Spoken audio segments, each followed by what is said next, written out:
Hey everybody, happy Saturday. Got tea.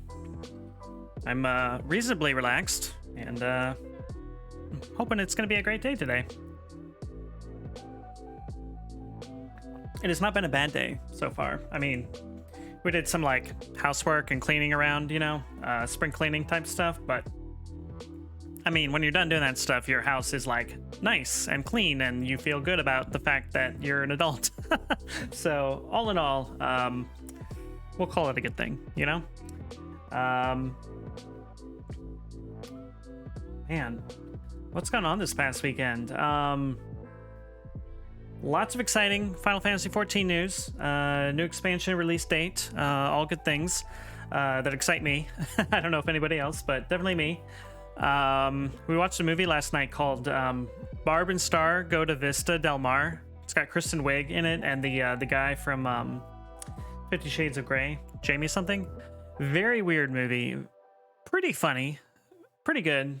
But very weird. Like, it reminded me of like old school 80s movies that kind of have just cartoon logic underpinning everything. Worth checking out if you want something just a little offbeat, and if you like Kristen Wiig, it's worth it for her alone, I think. So definitely check that out. Let's Let's see, what else? Anything else going on today? I don't think so. Pretty quiet. It's also beautiful out. I enjoyed some of the sunshine earlier, but it's hot now. So we're going to play video games and escape the heat.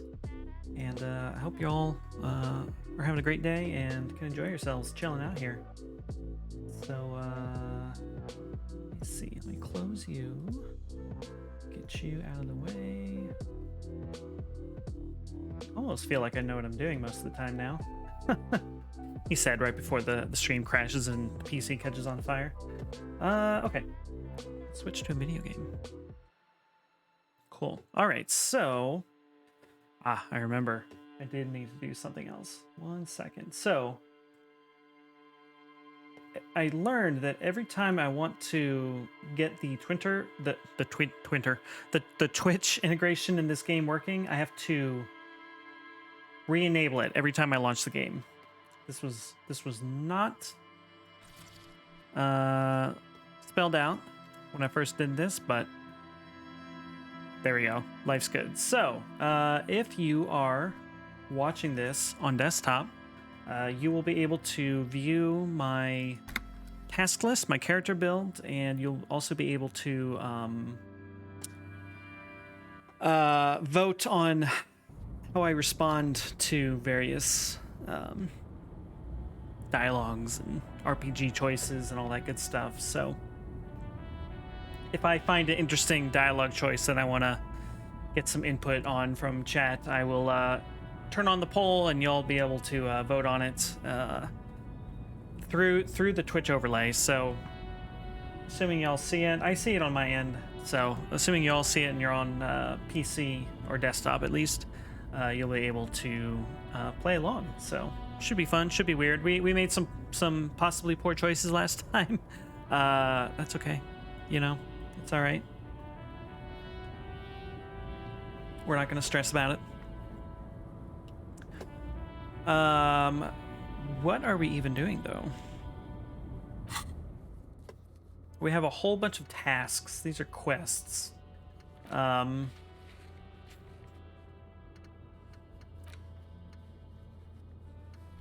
think we were going to explore for a bit. We had tried inspecting the body. Our sad sack of a character puked all over the place. He did not have the mental or physical fortitude to handle this.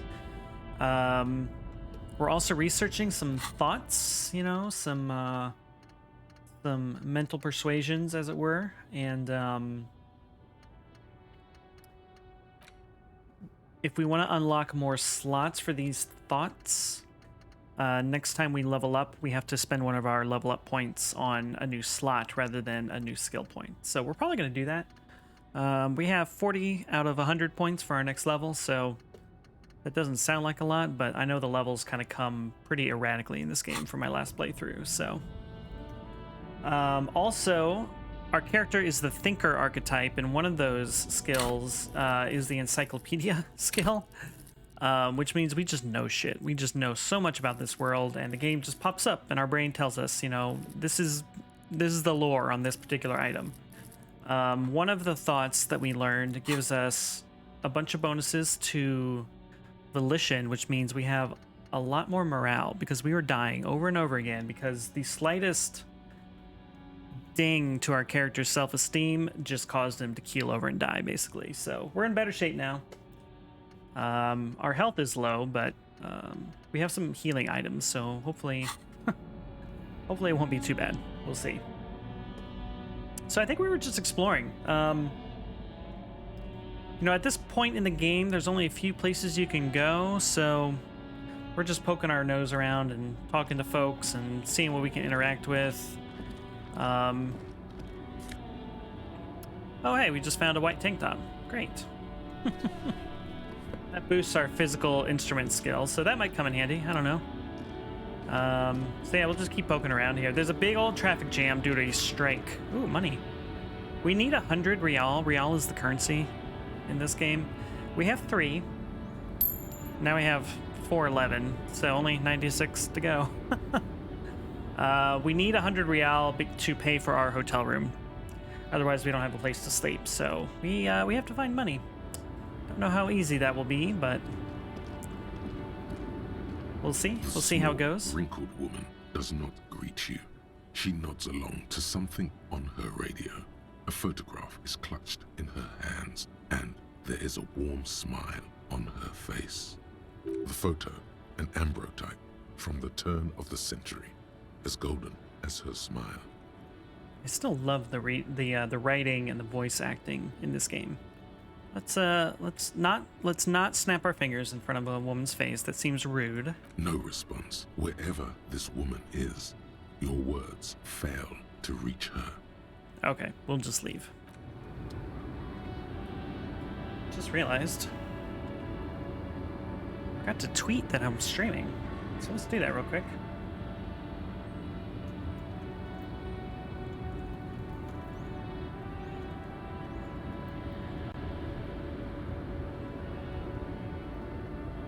Told you I knew what I was doing as a streamer.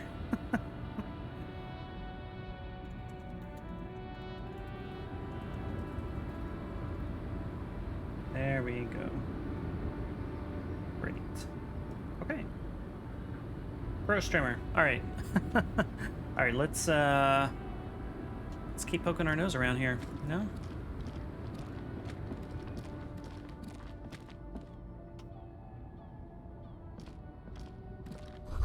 A foreign car kept in good condition. A Stars Ryko, one of the finest Zhimsk-made motor carriages ever. An oldie, but a goldie. Who drives these? Not many people outside of Grad, and Revachol West too, it appears. Hey Kim, check this out. A Stas Ryko KK2. That's a classic model. Never thought I'd see another one repainted after what happened last time. After what happened last time? What happened last time, Kim? An old case for my precinct. A couple of Zhimsk migrants saw a Stas Ryko stopped in the street, painted just like this, muddy brown. Murdered the driver on the spot. That seems excessive. They said it was an honor killing, Hussar style. The Zhimsk community protested the trial, flying the banners of some old king or whatever. 5,000 came to protest. Correction. 4,395. The fourth largest public protest of a criminal trial in Revachol. Okay. The first response is so smarmy. I'm not gonna do it. You know, I hate to correct you, Cam. No, we're not gonna do that. But hey, let's get some other info. Who are the Zhimsk community? People we are paid to protect. Let's leave it at that. Yikes. Okay, fair enough. What'd they sentence the killers to? 4 years for murder in Reunion. The perps were remorseful. Their sorry knocked 8 years off the sentence. That's the system. The prisons in the greater Revachol Industrial Harbor are already full. Prisoners are expensive to maintain. The longer the sentence, the larger the cost. Cam, could our hanged man have been the driver of this car? I mean, anything's possible, right? It seems unlikely, though. I try to avoid drawing far-gone conclusions like this before actually examining the body. But my initial guess is the two are unrelated. Yep. Before we proceed, I've got an opinion on this paint job, okay? Yes, detective? They should have left it baby blue. We'll go with that. You sure you're not Zhimsk? He shares a smile with you, only for a second. Hey, we got XP for that. I don't entirely know why. Yes, you're sure you're not. Or if you are, it's only in that Revacholian way. 4 to 5% maximum. Okay. Just a random little aside there, you know, I don't think there's any greater points to this little interaction, but it's one of the reasons I like this game. There's just a lot of density to the interactions and the dialogue and stuff, so it's good times. There's money on the ground. Don't mind us, sir. We're just picking up money. What do we have here? The lorries probably stored fuel here. Now they store booze. I think we found the strike that we were told about. So let's see what that's all about. Honest work, honest pay. There's plenty of work for everyone. Unions are a scam. Just let me work a little. I'm really good. The music just got a little bit more intense, so Let's chat up this. Bastards! We have a right to work! The man yells towards the harbor gates. His voice is the loudest of the lot, and oddly screechy for a man of his size. What's going on here? Hold up and stay frosty, everyone. Cops are here. The broad-shouldered alpha male turns to you. He's a full head taller than everybody else here. You here to fuck with us? Beat the honest worker down. Why should I? We're here to fight for a cause.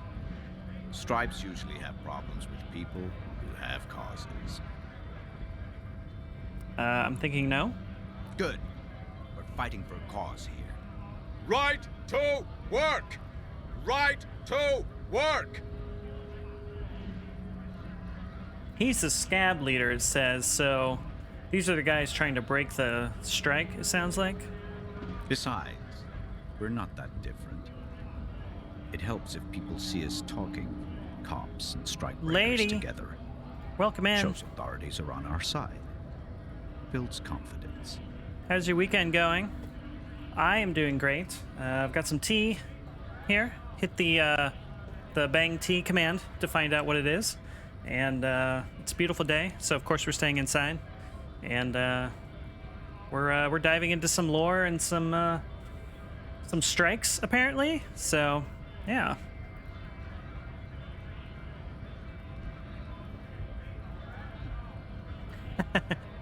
Love a T command.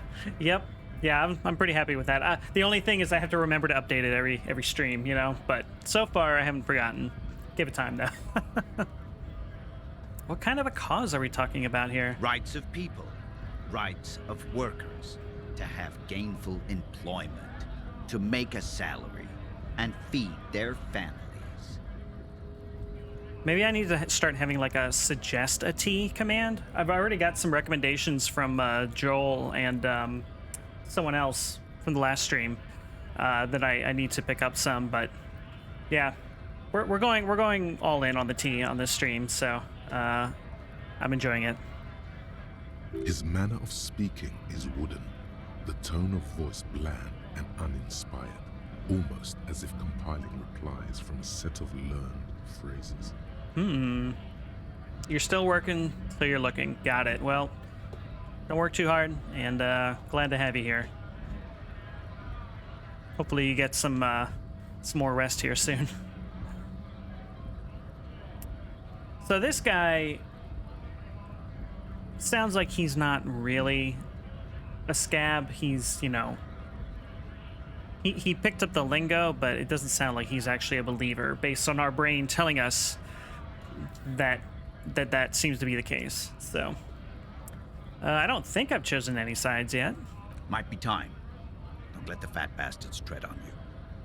Cops tend to side with the higher-ups, but you're essentially still workers. I don't trust cops, but I can see you understand the Right to work! Right to work! All right, well, I have some questions for you, sir. Maybe you should ask them the questions, like why we're not allowed to make a living here. Shame on you! This guy's voice, like when he's yelling versus when he's just like talking with us, it sounds like two different people. Like I don't even recognize the voice from one to the other. We have families to feed, you piece of shit. He points his finger at the man sitting on the railing. So do we, Scott. The loitering man hollers in return. All right, well, hey, I want to get into the harbor too, apparently. Have fun. Union shits are on full strike. Don't think they're going to let you through the gates. You trying to meet their fat boss? I'm interviewing people about a murder that took place here behind the hostel cafeteria there. I know nothing about a murder. His reply is snappy and terse. Ah, interesting. Absolutely nothing? Wouldn't put it past these harbor bugs. They'd do anything to stay alive. Right to work! It's shameful. Cops doing nothing. You should bring backup. Open up the gates for us. Blockading gainful employment for workers is a crime. Is it? Is it? I don't know. We are not picking a side in this just yet, sir. Pity. Let us work! Excuse me. What is a strike? When a bunch of ungrateful, lazy cockroaches can't get their act together, decide to block honest work for other people. He shifts uncomfortably in his workers' overalls. Well, what do the strikers want? Beats me. They mumble nonsense about boardrooms and workers' rights, while we have the right to work! There's something odd in the way he carries himself. His set of clothing looks vaguely mismatched. The different pieces of the attire seem ill-fitting. Yeah, see, it seems like this guy is not... He doesn't belong here. Ill-fitting. What does that mean?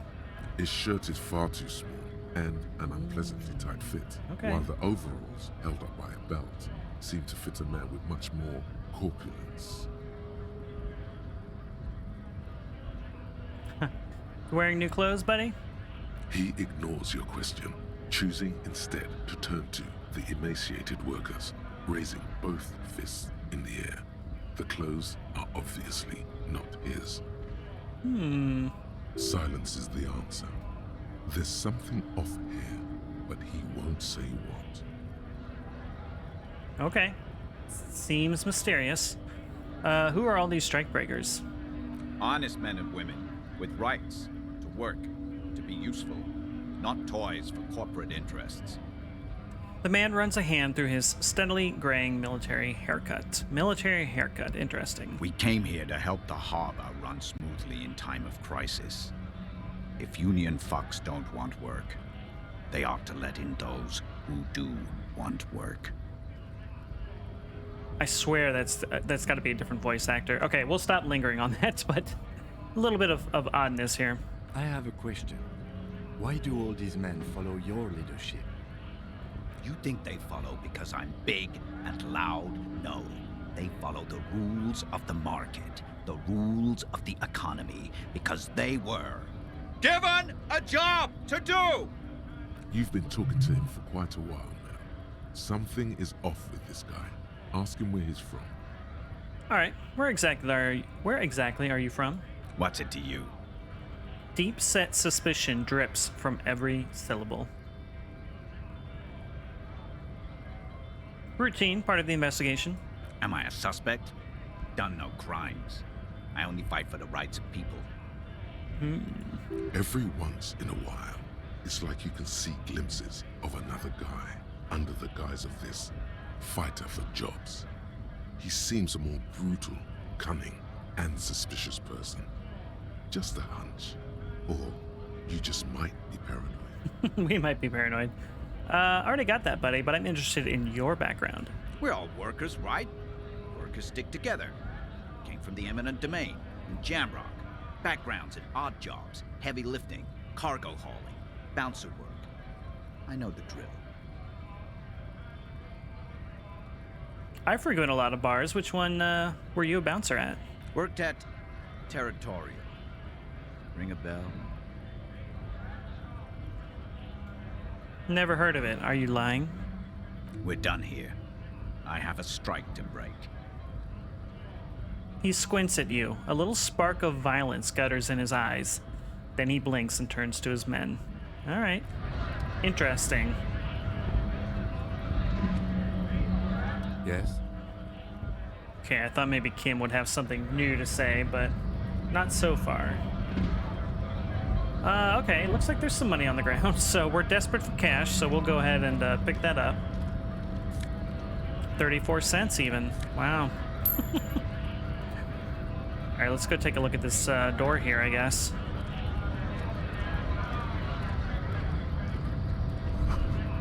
It says GRIH. The Greater Revachol Industrial Harbor. Okay.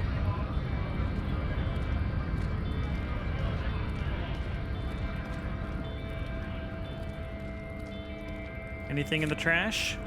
Magnesium. We've been wanting magnesium. Okay, cool. Cool. Magazines. More more magazines. All right, let's talk to this gentleman here.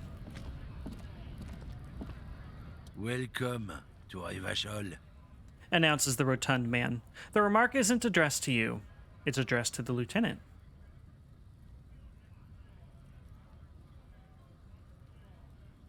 I know Revachol. That's where we are. Don't you welcome to Revachol me. My grandfather came here from a 3,000-year-old racist isolationist culture, while your ancestors came to this island a mere 300 years ago. What? Every school of thought and government has failed in the city, but I love it nonetheless. It belongs to me as much as it belongs to you. What's happening? You sound angry, Kim. It's men like you who keep Revachol divided, making it that much harder for everyone to climb out of this post-war limbo. What he means is, fixation on the Revacholian nation makes it harder for Revachol to actually attain self-determination. Okay.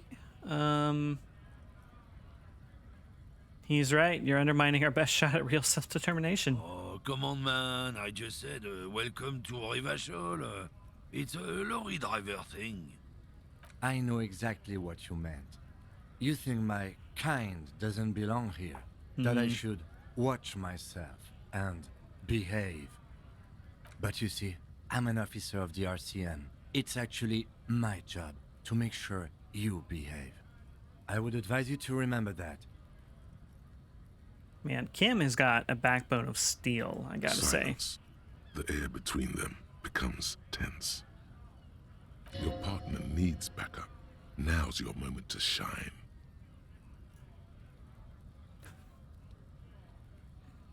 Fucking A, Kim. I've got your back. Give Lieutenant a punch on the shoulder. I don't know. You do make a cute couple. You know that? The lorryman spits. The lieutenant exhales and resumes his regular calmness. Now that that's settled, we have a couple of questions. Whatever you say, officers. He waits impassively, cigarette smoldering between his fingers. He smells of heavy motor oils and his breath of high tar content cigarettes, probably Astra Whites. What are you hauling? Oh, not much anymore. I'm here to pick up some cargo, but the dock workers are on strike, so it's a sit and wait on your ass situation. So how long has this strike been going on? The strike? Oh, they've been at it for a while. A month, 2 months maybe. But this here is just the last week or so. Okay. A week? I mean, a week is when the body, when this person was killed that we're investigating, so... Suspicious, perhaps? What kind of cargo are you supposed to pick up? Apples. Okay. Apples is exactly the kind of thing you'd say if you had something to hide. Apples? Yeah, apples. I take it you had other questions? What was that argument all about? It's about biological determinism, natural law, the sorting of the races. Yikes. Not the most popular topic nowadays, with the coalition in charge and all. You might want to change the topic. That is, bury your head under the sand like common sheep. So you're just a racist. Makes sense. I'm not just racist. Look, I've read books. Huh? The science of racial theory has all been proved, even if some people don't want to accept it. Yikes. People who've studied these things say that you and me are superior by design. So, naturally, we Occidentals should be in charge. Obviously, you can see the merits in that. What else have you thought up? So, lately we Occidentals have experienced an unfortunate downturn when members of the superior race cease to believe in their innate superiority. They stop competing for resources. And what's the problem with that? The problem? The damn kips are showing a real good game lately. Same with the mosquitoes. And the other introduced species too. They're on the precipice of cultural victory. Oh no. Cultural victory? What is this then? What's this cultural victory? It's what the kips of Boogie Street are going for, right under our noses. And the others too, on the radio. Heard any chansons lately? Heard any motetos or leader? No. Dominating culture is how they plan to win. They say so themselves. Uh-huh. It's true. Also, you need to realize the dangers of mixing races. Who knows what might happen if people don't stay in their birthplace? You might end up with a new sub-race, with unknown characteristics, leading to extra competition. That's why you've got to control the offspring. Yeah, I'm not down with this. Why don't you go fuck yourself, buddy? Don't push your luck, runt. The man gives you a disgusted look, then turns his attention elsewhere, ignoring your presence. Okay, well, fuck that guy. Let's do a quick save here. Let's check out this shop. Greet. Seek. Weird.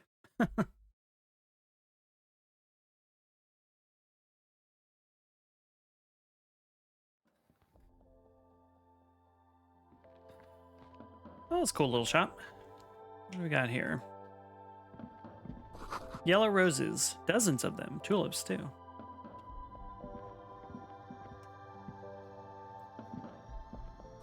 A melancholy pop song plays on the radio. You see several packaged raincoats fill a low shelf beneath a display of croissants and juice bottles. The raincoats are transparent, except for the big Fritta slogan on the back. The packages are small, discreet, sloppily stacked, making them easier to take unnoticed. No need to worry about knocking over a display. Apparently we can steal a raincoat. Interesting. We're not going to try that. We can buy it as you do. But we only have $5 and we need 100 for tonight, so we're not going to do that either. What's that? Point to the raincoat. What is what? It's a raincoat. If you want to buy one, then it's only 4 real. She taps on the glass counter. The raincoats patiently await purchase. Her attention is drawn to the raincoats. Stealing one undetected will now be more difficult. now the steal a raincoat option is even more challenging. Okay, well, we'll just leave that then. What do we got here? The tear machine stands in the corner. A sign says, 1 bottle equals 10 cents. What is this machine? Oh, that's the tear machine. Yes, but what is it? It's a machine for tear. You know, you find tear outside, like bottles or whatever, and put it in the machine, then it gives you money. Is tear a real word? I mean, I know people can turn in recycling and stuff. Like at our nearby grocery store, you can take bottles and cans and stuff and get money for it, but I've never heard the word tear used to describe that. How do I pick up tear for the tear machine? You need a bag, I guess. We used to have some, but we gave them all out, so... She shrugs awkwardly. Feel free to use it if you find a bag, though. I'm sure there are some out there. Somewhere. Okay. A small cabinet on the wall is filled with various medicine bottles, nasal sprays, and blister packs. They all bear the Saint Baptiste Pharmaceutics logo. Their logo is the bloodless rose, pure white, untouched by harm. That sounds ominous. I don't know why. Just ask me if you need anything from Saint Baptiste. We don't stock prescription meds, but we do have Nosafed, Duramine, Magnesium, and Hypnogamma. Okay. So what do those products do? I don't know. Let's see. Nosafed is a nasal spray. Duramine is a really good painkiller. Magnesium is a dietary supplement. Hypnogamma is... She stops. Havoc, welcome in, dude. How's your vacation going? How's your weekend going? Did you get your vaccine today? Your second one? Or is that later this week? I don't really know what Hypnogamma is. Tuesday. I guess it makes you feel less shit. It's recommended to use after lots of partying, studying, or exercising. Okay. Yeah, I'm getting my vaccine, my second vaccine, this coming Saturday, so should be exciting. No, sorry, I'm not like a doctor or anything. Who is Saint Baptiste? Saint Baptiste, you know, the pharmaceuticals company. Saint Baptiste Pharmaceuticals, the one that sells meds out of Saint Baptiste. That one, there. She points to the cabinet. She is right. Saint-Baptiste, the company, derives its name from Saint-Baptiste, the city. Itself so named because that's what it is. A rare case where that really is the full etymological history. As far as almost anyone knows, at least. This voice actress, I was looking everywhere to figure out what channel I'd been rated into. Nope, just the voice actress in this game. I don't recognize her. Do you recognize her from something? Or is she just a notable voice? I really like all the voice acting that we've heard so far in the game. When I played this last year, there was only partial voice acting, but now it has full voice acting. She just sounds like a channel I didn't click on. Got it. Yeah, there's like an ampule somewhere. We asked for ammonia.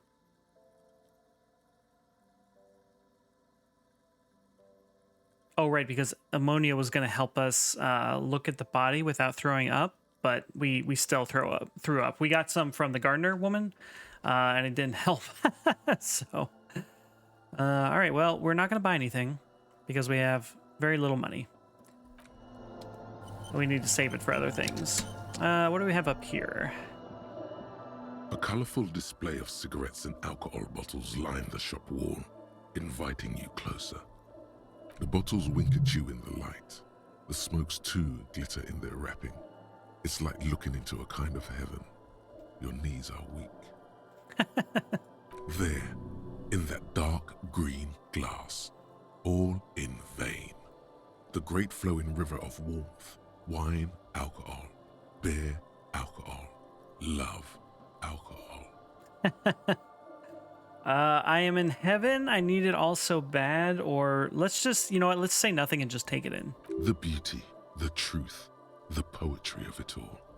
I'm obliged to inform you that both alcohol and cigarettes damage your health, but I guess you already know that. Yikes. A little harsh, miss. Don't ask, don't look, don't do anything here. Just go away. Get back to work.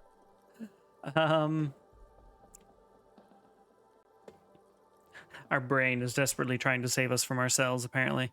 But fuck that. Tell me more about these products. The pale aged vodka is special, I guess. It's stored in pale for a couple of years, which makes it super expensive and super strong. What is pale? It's stored in pale for a couple of years. Okay, well, what is pale? You know. She shrugs, uninterested in explaining it further. Nope. Okay, what will consuming this stuff do to my body? I mean, I already said it'd hurt you. I don't know what else they do. She stares at you, unsure. Substances give powerful bonuses to your main stats at the cost of damage to your health or morale. Cigarettes raise your intellect while damaging your health. Alcohol raises physique while damaging your morale. Use medication, like Nosafed and magnesium, to counteract the negative effects of substances. Note: consuming substances can have unforeseen consequences for you.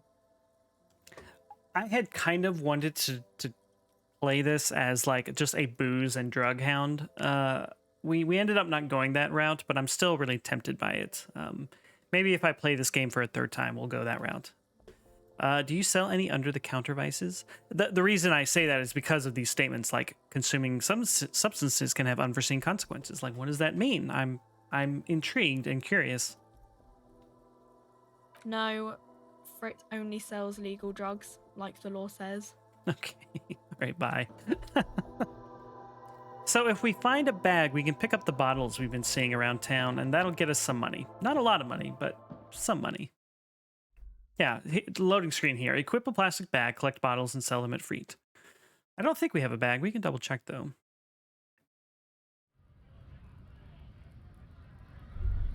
Oh, we have a thought. Hold on. 3 T's. How idiomatic. What do we got here? That would be tools.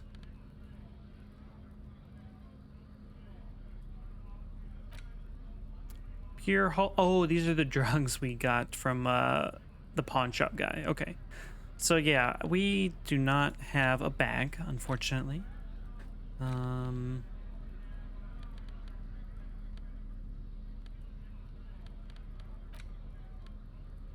We do have the handkerchief. We have a postcard. We have a pen and an empty cassette case. It says these are worth money. Can we sell stuff? I mean, there's that pawn shop. We're gonna go back in the shop here real quick. Not the pawn shop, but this convenience store here. I wonder if we can sell stuff. I mean, I know we're playing a video game, but normally you can't sell things to a convenience store, but this is a video game, so let's see if we can sell stuff. Welcome to Frit. Feel free to look around or something. Everything is out on the shelves. What's that magazine she's reading? What magazine are you reading, miss? You mean this? She looks at the cover, boasting a colorful photo of 2 girls kissing. This is Pop Stars. It's got, like, famous people in it. It's not for sale. Looks like it also has something called Police de la Mode, featured on page 34. This speaks to you. Forget about all that. What is this fashion police feature? It's where they rate different outfits famous people wear. It's kind of funny. They're kind of mean. It's about who's the most stylish.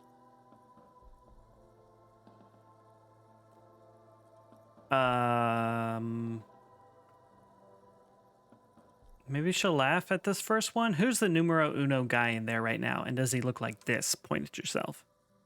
Her lazy eyes scan up and down your body, assessing the situation. No, I don't think so. We are not the fashion police. We're the real police. All right, I have some questions for you, miss. Okay. I'm not really supposed to be chatting to anyone, but... Can you tell me anything about the dead body? I don't really know anything. I mean, I know it's there, but I haven't seen it, so... Did you know the man who died? Not really. Not really? Does it mean you knew him a little bit? No. I didn't know him at all. How long has it been there? I don't know, really long. I mean, if you haven't seen it, how do you know that you don't know him at all? What do you think happened?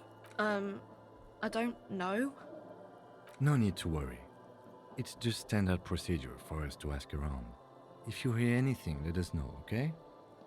Okay. Thanks for your help. Uh-huh. Can you tell me anything about this reality we're in? Welcome back, Havoc. Reality? You mean what reality? Economic reality, or...? We're giving this convenience store worker a mildly hard time. She is like a student unexpectedly called upon by a teacher. Can she answer the classroom question? Yes. Tell me about the economic reality. I don't really know anything. I mean, I'm 15. 15 is an excellent time to learn about the economic reality, miss. Yeah, that's why I'm working my arse off in Frit. So I guess, like, that's economic. Okay. What about the physical reality, then? I don't know. What about it? What a random set of questions we're asking this girl. Okay, where are we? We're in Frit No, I meant where are we? Like on a larger scale. as mankind, or as a nation, or... What will her essay prompt be? As a nation. We're in a... She rubs her face, thinking. We're in a transition. You know, transitioning from monarchy to democracy, all that stuff. She nods, then folds her magazine back. Okay, what time is it? I don't know. Look at the clock. It's right behind you on the wall. Valid response. Thank you, miss. The clock shows the time at 10:09. The hands seem to be still. It's apparent the clock doesn't work. What is the revolution? When ordinary people take over the government and demand democracy. What about the one we had here in Revachol? Yeah, it happened like 50 years ago or so. Sorry, I'm not very good at this. At history, I mean. The coalition, what's that? Someone told me there is one. Our government? Or do you mean something else? Sorry, I really need to finish this article. She taps the magazine on the counter. All right, I won't bother you with this nonsense anymore. Cool. She seems happy to return to her reading. All right, well, hey, we got some experience for that, for whatever reason. Okay. I don't even remember why we came back in here, to be perfect. Oh, we wanted to see if we could sell our stuff, but we didn't get any options to do that, so I suppose not.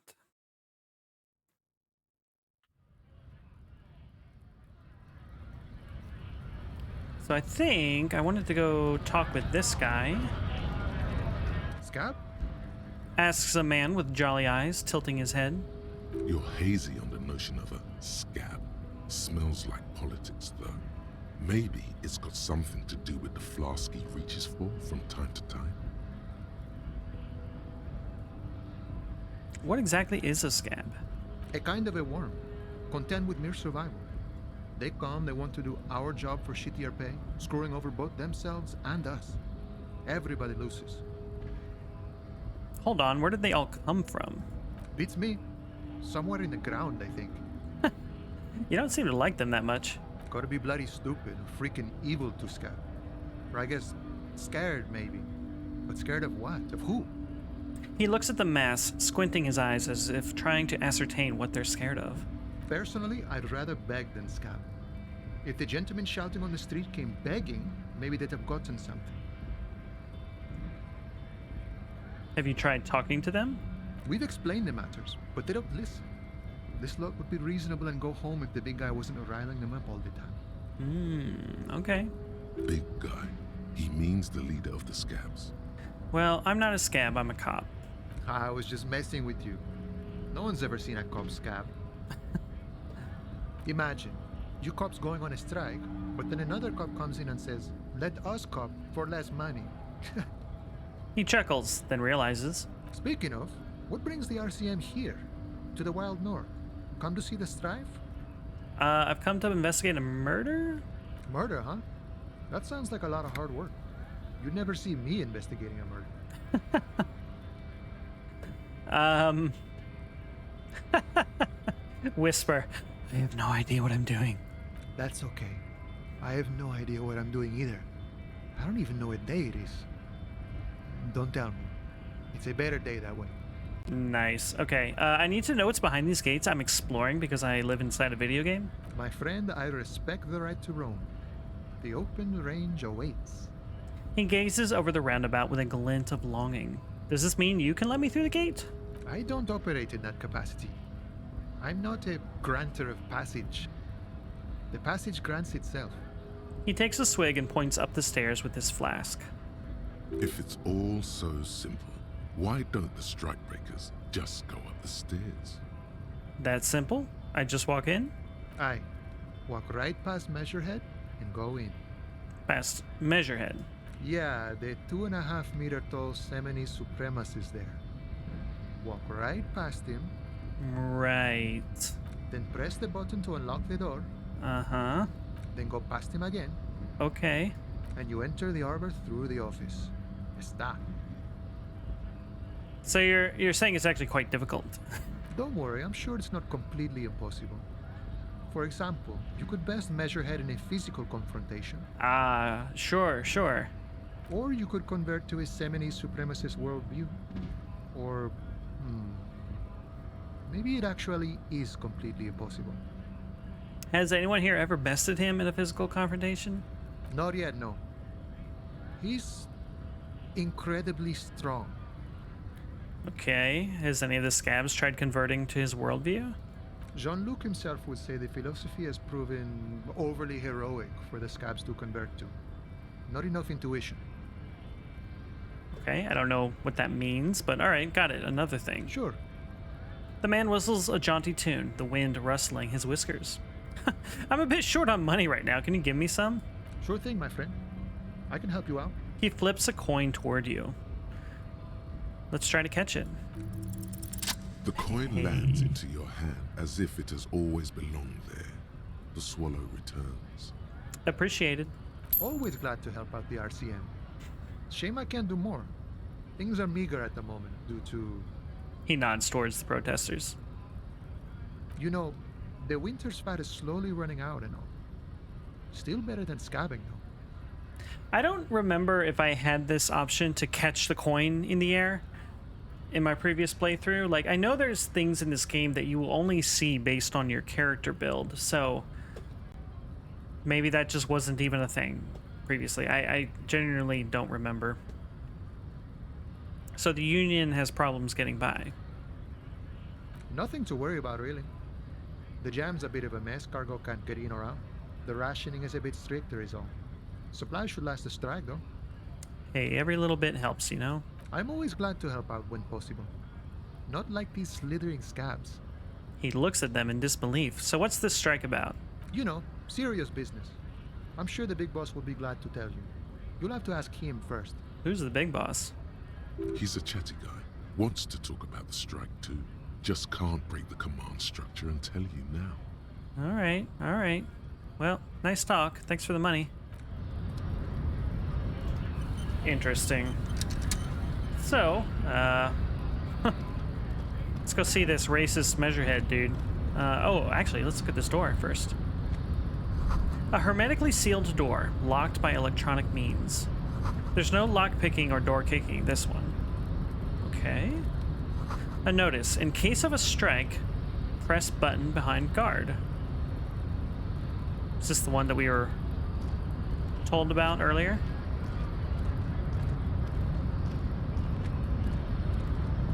Uh-huh. More than enough to please a woman. I dream about you all the time. Measurehead crushes all. Okay, I guess they're talking about Measurehead here. Your body betrays your degeneracy. Oh my. Yeah, Measurehead. His body totally betrays his degeneracy. Okay. Let's say nothing and size him up first. Are you admiring my morphophysiology? A ripple of muscle passes underneath his skin. He lets you look. It must be frightening to stand in the shadow of this racial pinnacle. Be calm, Sandwich. You are not in danger because you are not a threat to me. I love this character portrait. Like this, is this watercolor? I don't know. Like whatever style this is, like it looks really cool. But this guy is frightening. I'm not gonna lie.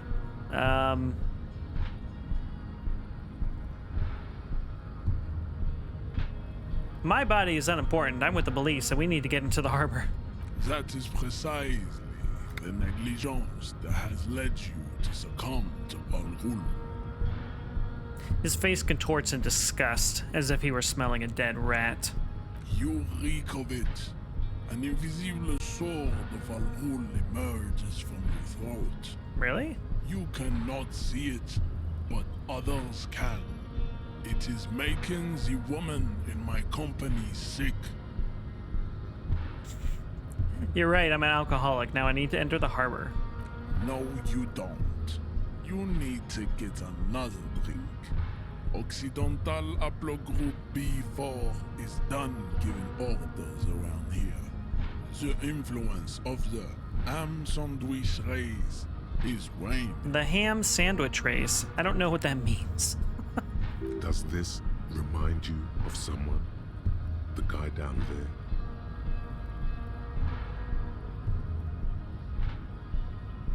That fat racist over there. I don't care, I'm going to eat them. That's fair. That fat racist over there points to the racist lorryman. You're just him after pumping some iron.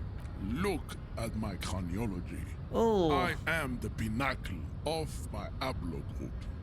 The pink blob is a bad example, even of yours. It saddens me. You were once a noble and powerful race. Man, there are races everywhere in this game. You gave the world eugenics, electricity, and powerful weapons of war like missiles and aerostatic aircraft. You made great gains in metallurgy, race theory, and statecraft. You dominated lesser cultures, like the deformed Hemians and the inexplicably potato-obsessed Khoikos. But now your ascent to the genetic summit has halted. You are obsessed with sadness and with frivolous pop culture. Okay, if you say so. You will be superseded. Isn't that right, babe? It is, baby, yeah. You know it. Oh, yeah, baby. There is a button right behind him, just out of reach. It must be the one that opens the door to the harbor. Come on, I just need you to move like 20 centimeters back, please. It is my task to keep the degenerate drunks from entering the harbor. Okay, you're right, fine, whatever. Now I just need to let you get me into the harbor. Enough with this begging. You should leave the stage of history with dignity by inviting the other races to a great world war. What does this have to do with the harbor, buddy? I just, Bring your troops to the Seminine Islands and to Boogie Street, and we will pulverize you. When you are gone, we will build a museum for you. I feel like we're just like talking past one another. I just want to push a button, sir. The walls will be lined with bottles of Al Ghul, your beloved beverage.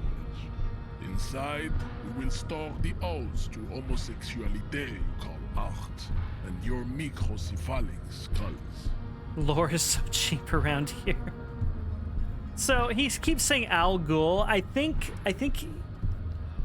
this is what he calls alcohol. Alcohol, Al Ghul. There may be a peaceful solution to this. You could internalize Meshahed's race theory. He would take you as one of his own. Wouldn't that mean I have to become a Seminese supremacist myself? Well, yes. Why? Don't you want to be a Seminese supremacist? So what if you're not Seminese? You can be anything. Again, the voice does not match the text. So the text says, well, not as such. What you do with the mastery of advanced race theory is up to you. You could reject the findings, sure, or accept them and become an advanced racist. Yikes. When the fuck did you get emotes?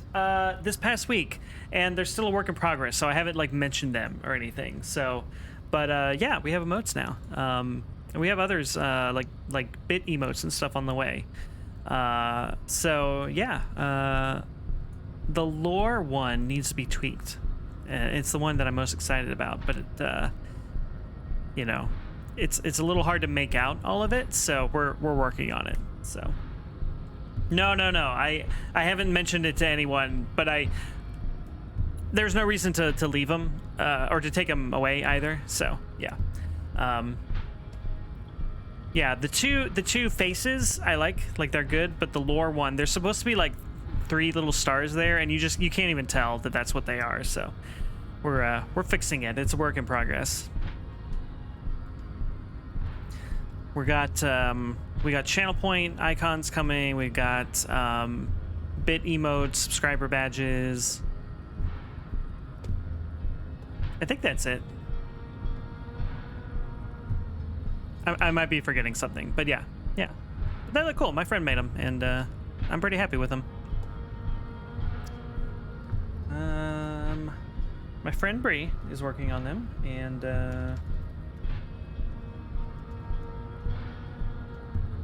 trying to see if they have an actual. Actually, no, they're working on their portfolio site, so I can't like link you to them right now. So you'll just have to take my word for it. But yeah, the royal collectively. But no, my friend Bree is making them. I am working with them to giving them my ideas, and then they make them. So but I am not actually drawing them or, you know, doing the actual artwork because I don't have any artistic skills actually, so. Yeah, they're gonna be lore themed though. We're gonna have, I think the sub badges are like, you know, it'll start with like a little scrap of paper and then it'll morph into a scroll and then into like a fancy book or something like that. So it'll be fun. It'll be on brand, I think. But yeah, so far all we have are the 3 emotes, so. Okay, you serve the Union. Aren't they white? Don't be vulgar. White or not has got little to do with this. The race enigma runs much deeper than that. He turns his eyes towards the harbor, seemingly bored with you.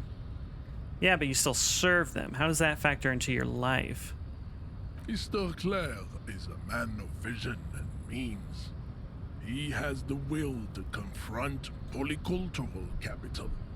Something your race, naivistic communists, never did. I can't understand really half of what this guy is saying. Also, to serve is noble. It takes discipline. Your petulant individualism has only contributed to your race failure. It is lax and moronic. I mean, communism is pretty cool, I guess. Idiotic communism is the single greatest contributor to your race descent. Everywhere around you, the fruits of its failure to challenge the world order. Individualism, rock and roll music, sexually transmitted diseases. This guy sounds like an evangelical Christian, is what he sounds like. Above all, rampant multinational finance still reigning large. Tell me, where have you gotten your love of pathetic communism from? Degenerate youth culture? Rock and roll music? Where have we gotten our love of communism from? I guess we've gotten it from disco, actually. Offshoots of the Seminoles people invented disco while having sex under the influence of cocaine. It is a shame upon my race. But what is done is done. Okay. I am not surprised you enjoy it so much. This has happened to many of the side products of the inevitable cultural victory of the Seminoles race. Okay, wonderful. I need to enter the harbor now on police business. What you need is to come to terms with extinction and never getting into this harbor. He looks at the button behind him. The tattoos on his face move to reveal the smallest of smiles. All right, Kim, what do you think about this? I think this racist is better than the last. But the next racist will be the really good one. Will be the really good one, okay. That will be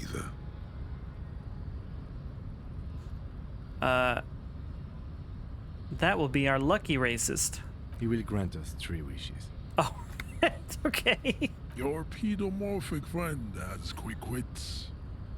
A protruding occiput and an indented zygomatic bone.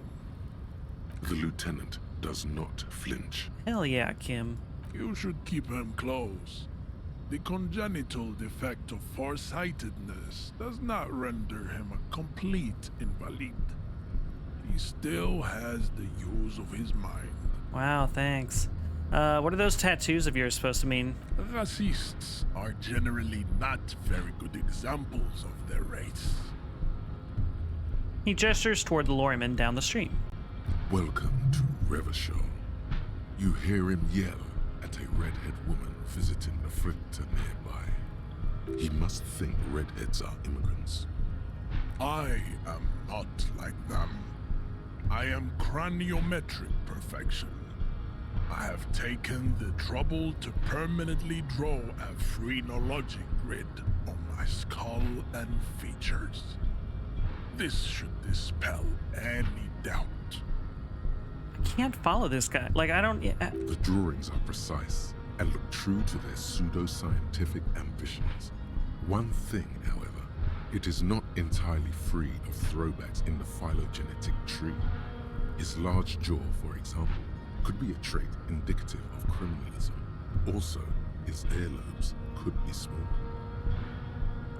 Okay, so I think our brain is telling us that, like, this guy thinks he's like the perfect form of his race or whatever, but we can see that actually that's not true, whatever that means. I don't know how you judge that, but okay, are you sure? I mean, that jaw is clearly an atavistic stigmata. That atavistic stigmata makes pussy say yes, plenty. Okay. Babe, thanks. But I got this.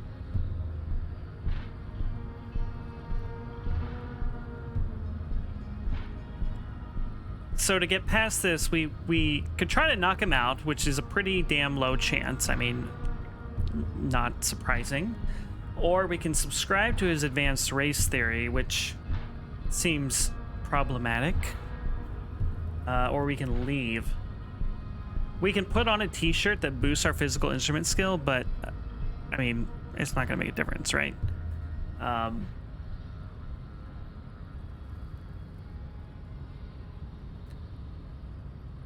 mean, we can pass this check, right? Like, we're probably gonna pass it, so. Ask what kind of races there are first. Classification is core to this stuff. Measurehead, I'm new to this world. Help me understand its races. I need to know what kind of different races are there. Do you? The lieutenant looks at you. Let's whisper. This is for the thing. The lieutenant looks toward the harbor's electronic door and then to you. He lets out an audible sigh. You are obviously a liberal, Sailite. A polyculturalist. I can see it from your love of microtechnology and your sartorial choices. Do not deny your friend the truth you have denied yourself. There are 3 categories of race. Type A, the heroic races. Type B, the servile races. And the vile CF race cauldron of pederasty. Which one do you need education on? I guess we'll just go down the list. Type A? Those are the Simonese, the Areopagite, and the Occidentals, excluding the Mao, of course. The Mao are riddled with eczema to the point where they find it impossible to smile. They are all lactose intolerant, a common result of inbreeding. This guy talks so slowly. We're gonna like burn through these. Like, I don't feel like listening to all of it. A receding genetic pool has led them out. Okay, who are the Maun? You know them by the names of their nation states. Mahoon is a derogative term for first world people of Gotvaldian descent. They do not all have eczema. Also, people of Katla, like the Suru and the Uhu, are much more lactose intolerant. Okay, thanks, Brain. In some municipalities of Oranje, people do wear shoes made of wood to street parades. Green, orange, and even yellow tassels have also been seen on hats. The Maun are proof that You can have too much purity? Okay, whatever, Colourful dude. tassels are, let's be honest, not a good sartorial choice for this century. You might want to avoid wooden clogs too. The Vespertines and the other large mondials overproduction of seaborn, Okay, as alright. proven by the Maun and the Mesk. Alright. Occidental type A is in the indigenous people. The We're just gonna click through Areopagites all are of the this. master. The Areopagites are sleek. The latter Okay, is perfect. that was type A. Let's go through type B. Type B are The Koikos of Grad. yes. To pinkness is a the Koiko. Wouldn't he be one for ethnostates? You don't like ethnostates? They are microscopic. Its leaders will be the Revacholians. Is it 82,000 years that we've been recording history? You have very little idea of what is happening. But that seems a little off.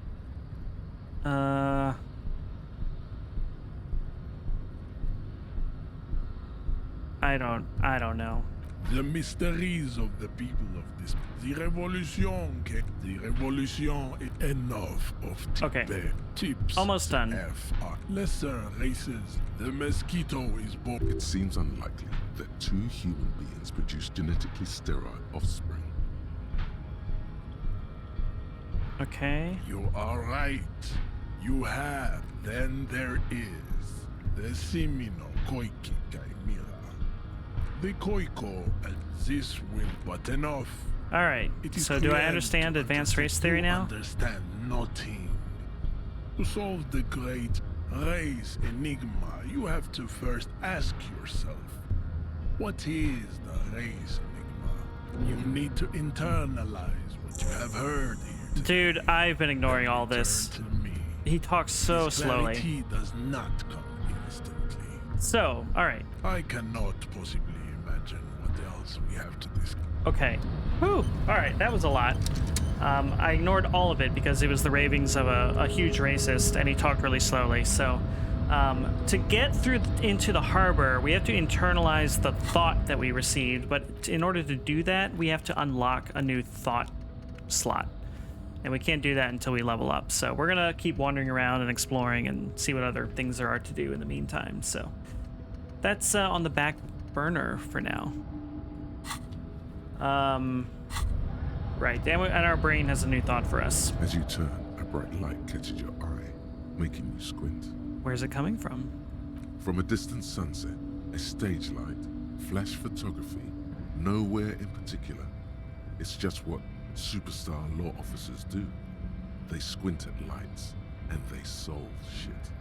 Yeah, that's me. I've been establishing my superstardom hard lately. Yeah, you have. You're a big dick cop. Hell yeah. Dick Mullen. Salam Rocky Bae.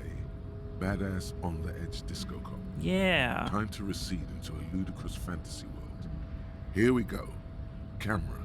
Lights. Action. With a sudden flash, the world freezes around you, and you along with it. In an iconic monochrome solution, a black silhouette against a rasterized orange world. It's on. It's on. Okay. We have so many thoughts we want to internalize, and yet we have no open slots, so we have a lot.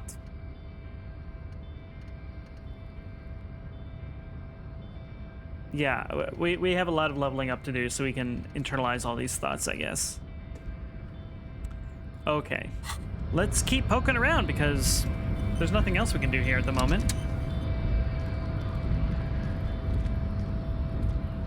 Yeah, you know it says something when, like, I ignore the lore because I just can't be bothered to listen. We do love our lore here in this stream, but that was a little excessive. Especially when it's lore from a racist, so... Alright, let's keep exploring. I remember there was some stuff down here. I don't know why. Sometimes he runs and sometimes he walks. Ah, yes, here we go. Alright, let's quick save real quick.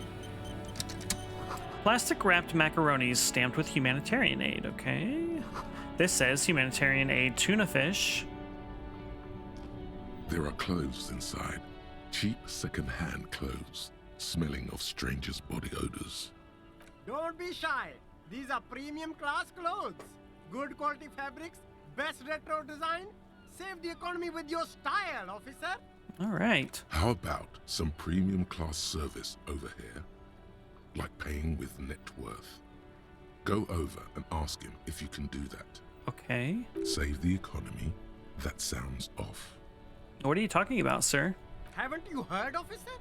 We've got to be economically conscious. Recycle your cash, keep it in circulation. Don't buy new things. Buy eco. Why does the economy need saving? Look around, officer. You see all these premium goods just sitting there, not getting bought. We've got to keep the flow of goods moving. Is this really the economy we want to leave to our children? Okay. You're right. We've got to save Mother Economy. That's the spirit. We've all got to do our part. Your part is to open the box and buy some clothes. Oh, okay. All right. Let's look through the box. You find your hands deep in tattered and faded garments made from weird polyester blends that make your body itch and sweat in all the wrong places. It does not sound very comfortable. The box smells like cat piss or like an old person with no money. An old person with no money. What kind of odor would that even be? I don't know. Economical, but also trendy. Look firsthand. Buy secondhand. Keep the economy moving. All right, composure check. Find something worth salvaging from that pile of rags.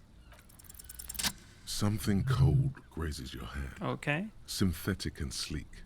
A windbreaker. Surf, it says, but also wind, summer, 100% waterproof, and sport. All in different typefaces. Sounds like a cool windbreaker. Good choice, officer. Mega sporty. And it's only $4.50 for you, sir. Boosts our composure, but subtracts from our shivers skill, which I don't even...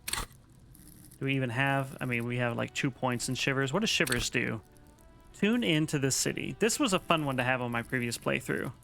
You could kind of like just hear the city talking to you. It was very weird in a great way. We're not going to buy that because we need money. So, what do we have here? This says speakers from the people of Samara. All right. You see 2 lowly, defeated speakers, thralls, slaves basically, perched atop them like conquerors surveying the land. A pair of found, durable wear sneakers, ultra serious. Oh, wait. Oh, there are sneakers on top of the speakers. Okay. It took me a second. I can see you have a taste for luxury, officer. Can't keep your eyes off those sneakers? Speaking of luxury, you should go over and ask about paying for those sneakers with your net worth. With your net worth. Well, let's inspect the sneakers. A pair of found ultras.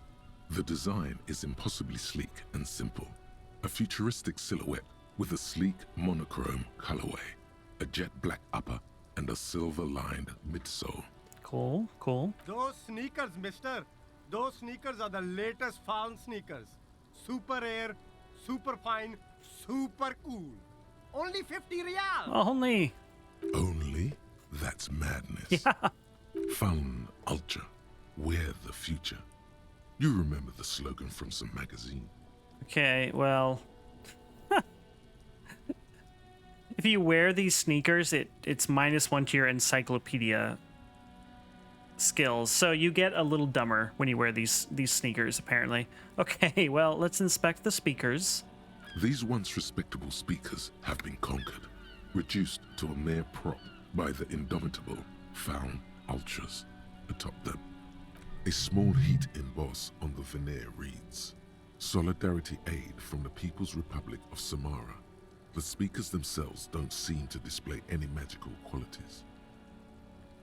No, don't look at the speakers, officer. Look at the sneakers. The sneakers are the stars here.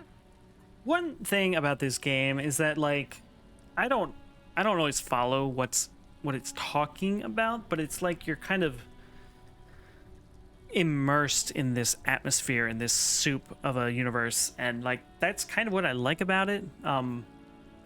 Oftentimes the writing is very good, but oftentimes I also can't follow it, and I guess I'm fine with it. Like, you're just kind of living in this world, not living, but I don't know.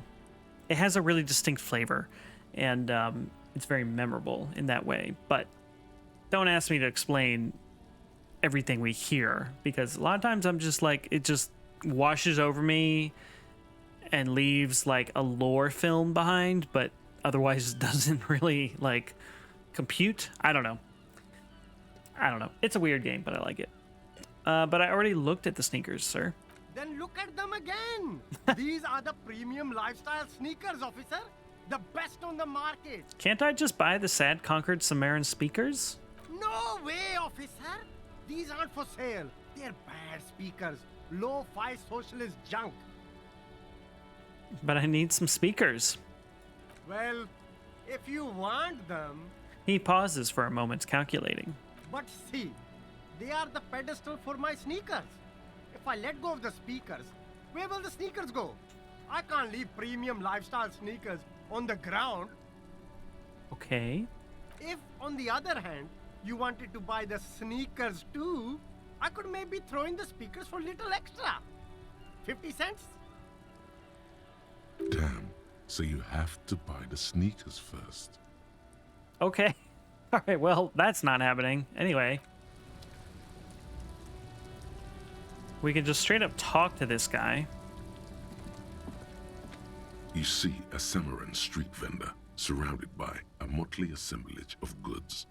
When he realizes you're looking at him, his face breaks into a wide, welcoming grin. The name Sileng is embroidered over his breast pocket. Ah, okay. Happy shopping, officer! Everything's cool here. He gives you a thumbs up. Well, what's so cool? Everything's cool. The goods are cool, the customers are cool, the place is cool. And one more thing, officer, you're very cool. Bang, bang, bang, bang! He makes both hands into finger pistols and fires a few finger bullets into the air. I feel like we're being condescended to a little bit. You feel a twitch in your index fingers. There's a finger shootout brewing. Oh, well, whip them out.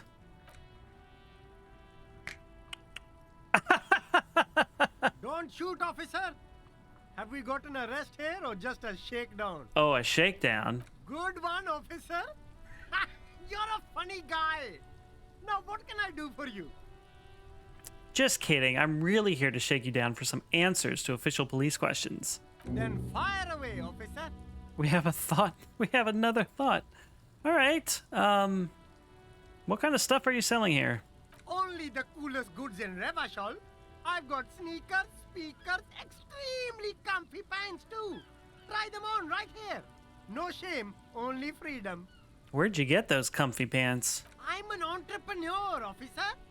I've got sources, buyers, suppliers, distributors, manufacturers, wholesalers. All extremely cool and above board. Oh, yeah, totally legit. 100% legit. Do you have a permit to sell all that? Good joke, officer. Here we don't have permits. Just economic freedom. Take a look around. He takes a deep breath. You glance around the decrepit buildings, the miserable weather, the sidewalks strewn with sunflower seeds and a dust-choked air. It's beautiful. Beautiful freedom. Kim, is it true he doesn't need a permit to sell? It is, yes. Anyone can set up their shop whenever they feel like it. All right. That's right. No permits, no bureaucracy. That's why this city and its law officials are so cool. Okay, cool. Hyper cool. He nods solemnly, then breathes out a sigh of pride, surveying the city around him. Is there a discount for cool officers like me? No need for discounts at ceilings, officer. Everything's already on sale. Anything you want, 50% off. But did he first mark them up 100%, just so that he could put them on sale? Are those things really on sale, or did you just jack up the price first, huh, buddy, huh? My man, you know how the game is played. You and me, we should work together. What do you think? Shake things up? He winks. All right. Anything for you. The food packages you're selling have humanitarian aid written on them. How come? You mean these delicious pre-packaged shelf-stable meal kits? Really easy to cook, no hassle, really cheap too. Buy some, try them out. No hassle. There's a little of a hassle here, it appears. A moral hassle. Moral hassle, it's true. Doesn't that beat the idea of humanitarian aid? It's supposed to be free. That's what makes it humanitarian. It is. Practically free. Yours for 5 cents a piece. Rock that tuna. Why not some macaroni too? I don't know. Don't play games with me, Hawker. What's going on? No problem here, officer. I get all this from one of my suppliers, an extremely reputable guy. Wait. Humanex. Humanitarian aid. Does your supplier drive that Humanux lorry over there? Point at the lorry with the big Humanux sign on it. I don't feel like I've noticed this lorry, but apparently our character has noticed it. What? The street vendor looks over his left shoulder and stares at the lorry, as though he's never seen a lorry in his entire life. A convincing performance. Bravo. Look, officer, I'm just a retailer. You'd have to talk to my supplier if you got questions about the supply chain. That's how the game works. Interesting. The lieutenant whips out his blue notebook and makes a note. All right. Where are you from, Silang? Me? It's a boring story, officer. Who cares about the past? I'm all business now. All Revachol. This man probably comes from Seaguy, sometimes known as the Apricot Suzerainty, an archipelago in the Samaran Isola. You're from the Apricot Suzerainty, right? Apricot Suzerainty calls to mind an era when the Seaguy archipelago was colonized by Revachol. It's a bit of a slur, in other words. Oh, okay. Thanks, game. Let's be really awkward about it. Sorry, I didn't mean to say that. I meant to say that you're from Seaguy. Very cool. I admire your awareness of our intertwined histories. It's super nice of you to apologize for colonialism. But the Apricot Suzerainty is a shithole. That's why I left. But isn't it only a shithole because of Revachol? Okay. If you say so, officer. I don't worry too much about politics. I'm an entrepreneur, you know. Whatever's good for business is good for me. Okay. All right, let's persuade him to give us some money. Start with a little compliment. Nice. Then work your way up from there. This is about business, remember. Hey, you seem like a really successful entrepreneur. Would you like to support a member of your local police force? Oh, okay. But why, officer? Think of it as an investment. An investment? What kind of investment? Or you could not make this about corruption and go with something even wilder.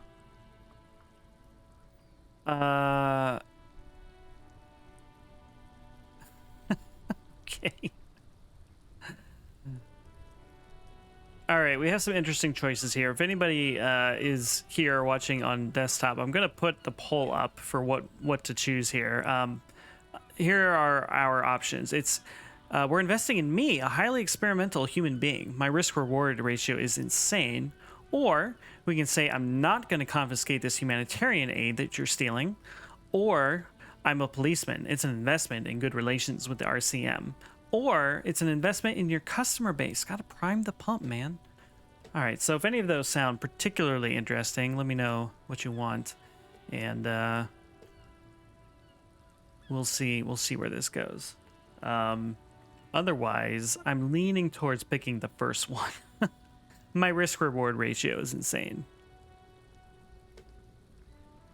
Okay, we'll go ahead and pick that one. Prime my pump, baby? Okay, all right, we'll go with that. Fair point. You can't have a successful business without a loyal customer base. How much is your loyalty worth? I don't know. 10 real. 10 real is a bargain for that kind of investment. You got it, my man. He takes a 10 note from a leather pouch. All right, cool, thanks. All right, well, we just bribed a guy. Or he bribed us. I don't know. There was bribing. Food gift from the people of Messina. Yeah. There's a pile of cheap sunglasses in a small box. A variety of shapes and colors. You like sunglasses, officer? I've got the latest styles right here. The vendor takes a pair of sunglasses and sticks them under your nose. Stylish shades, huh?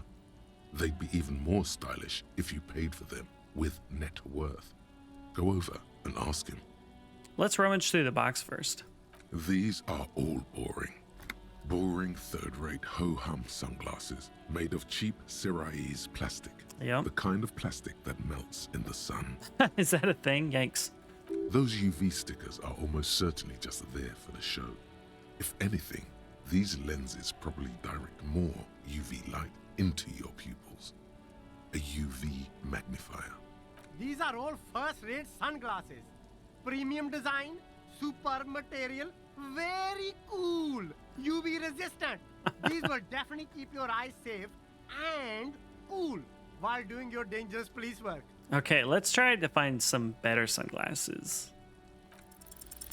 No luck. We failed. All you Okay. find is this lime-colored cellophane visor, produced by a bargain sportswear brand called Amphibian, apparently. There's a malformed green frog on its bent cap. Oh, that visor is perfect for you, officer. It'll definitely keep the sun out of your eyes while you're shooting criminals. Bang, bang!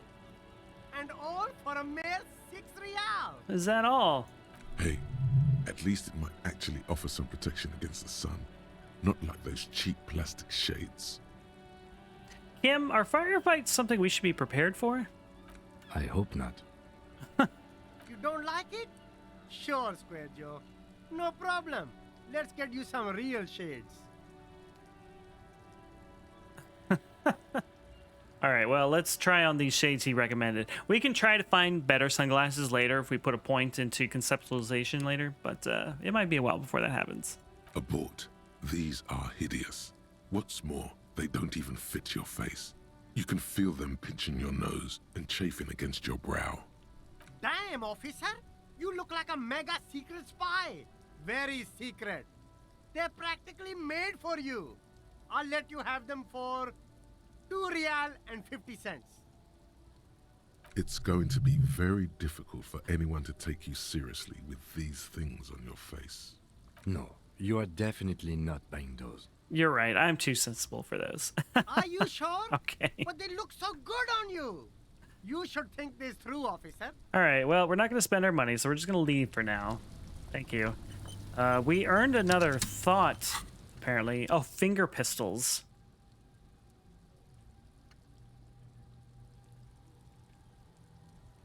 What does this even get us? I don't know. We were promised a gun, that much is certain. This is why you became a cop, yet here you are, loitering around with idle hands like some sorry-ass loser from the street. Suddenly, you're supposed to be solving cases by, what, like talking to people? How are you going to believe that you can protect yourself and them from savages without a firearm? This isn't right. You need to think around this problem, and you need to snap your fingers at people as you do. So that sounds fun, but again, we are all out of thought slots, so it's going to be a while before we can get to that one. All right, what is this? A helpline to the company that controls the drawbridge. Okay. I'm just going to keep poking around here. Hot air rises from the sewer. Sour, acidic, and strangely comforting. Alright, I'm not seeing too much else we can interact with in this little part of town.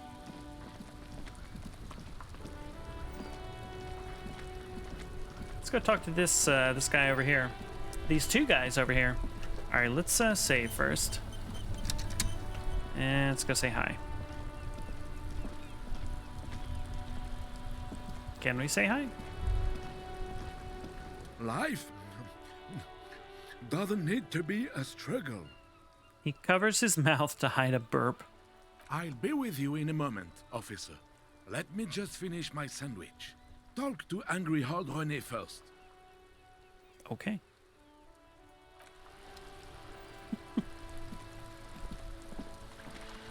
Have you no shame?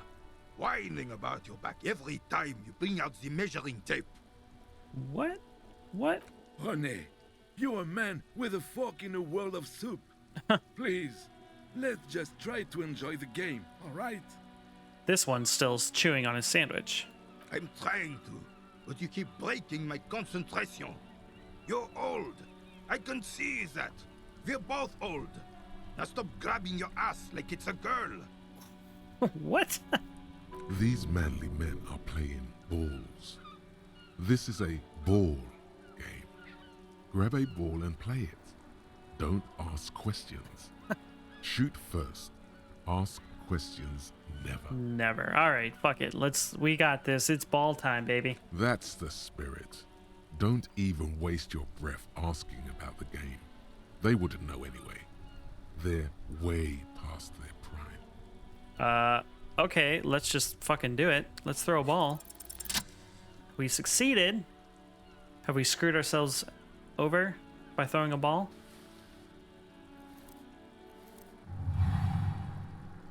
You are immediately surprised by the ball's lack of weight. No matter, you'll make it work. Feel the ball. The cold metal ball is surprisingly smooth against your neck. It has a pattern on it, probably a sponsored ball. Yours would only be covered with bumps of learning and scars of victory. This is so weird, I love it. Already your muscles are adjusting to the weight, the nervous system calibrating, until you and the ball have merged into a single entity. The man ball is ready. The man ball is ready. A chilly breeze ruffles your hair as you stand there, feet firmly planted.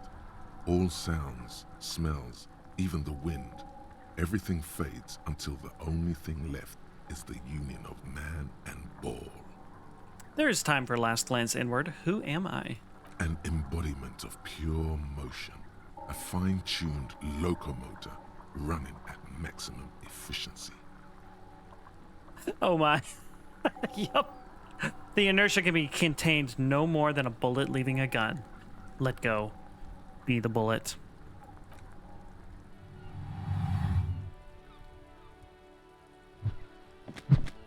What?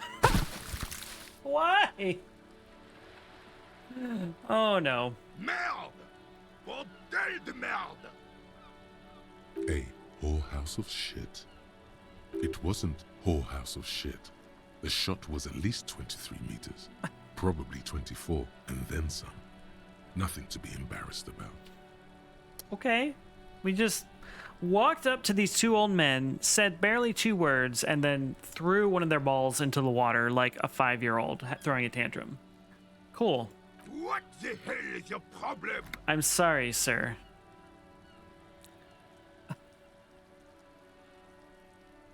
Problem? I don't understand. You vandalized our game, son. We can't play pétanque with 5 bull. P-Tank? Yes, pétanque. You ruined our pétanque game. We want our bull back. Take it easy, René. This is just a misunderstanding, isn't it, officer? No harm done. No harm done? Of course there's harm done, you orange slug. You owe us a goddamn bull. Okay. Alright, I'll try to fix this. My bad, yo, my bad. Good. Mistakes are forgiven when men at least try to right their wrongs. I believe you will try. Now, why did you approach us? I don't even remember. Why did you come here? It's unlikely they know anything about the murder. Well, we'll ask anyway. Do you know anything about the man hanged in the backyard of Whirling in Rags? Unfortunately, I don't. Unlike most of the locals, I have no qualms about assisting law enforcement. But this affair has passed me by completely. And most of the locals? In Martinez, the union is the law. So can you really blame them? But you don't have a problem with cops. Cop is a pejorative term. I don't have a problem with policemen. On the contrary, I admire the effort to bring order to our streets. Okay. He doesn't know about the crime. Your time is better spent discussing politics. Politics? What about police women? I'm confident they are indispensable in regard to all the paperwork and other administrative duties. Yikes, you better not be implying that women are unfit for field work, sir. I am merely stating that nature, in her infinite wisdom, has made men more fit to perform certain, more challenging tasks than women. Okay. Remaining headstrong, making tough decisions on the spot, or even tackling physical obstacles are a few examples of such challenges. Tell me something you're really good at, and I'll find a woman who's better. I don't want to get into this argument with a police officer. Let's just say that in the last 82 years, I have repeatedly seen my beliefs confirmed in full. All right, well, you know what? You seem to be playing in a crater, buddy. Yes. The terrain here provides an interesting variety to a familiar game. Okay, do you know what created this crater? I do. Fire from heavy artillery. Okay, it's a crater left by artillery fire, but why? Why what? Why was heavy artillery used? Because that's what happens when communards hijack your country, execute your supreme leadership, and turn your capital into a slaughterhouse. You use heavy ordnance to clean up your home. Did you use artillery fire against them? Sadly, no. It was the foreigners who brought them to their knees. We fought valiantly. Too valiantly. So valiantly we got licked. Should have fought dirty, like they did with their suicide sex cult propaganda and mad anarchist women strapped to shrapnel bombs. We didn't though, and we lacked caliber. God bless him, but the suzerain's cannons simply weren't big enough. Okay. It was probably a bit more complicated than that. Why shell them here? Because this place is a damn beachhead. Had to soften the commies up first. Okay, we're learning about the history. We knew there was a war here 50-some years ago, so I guess we're going to learn more about that. Yes, the military coordinated amphibious landing to take back Revachol. Martinez was used as one of the 3 footholds in Revachol during Operation Deathblow in 08. The other 2 are off in Stella Maris and the Delta. He points to the northeast. Deathblow sure sounds grim. Or we get, you know what, let's... I don't know.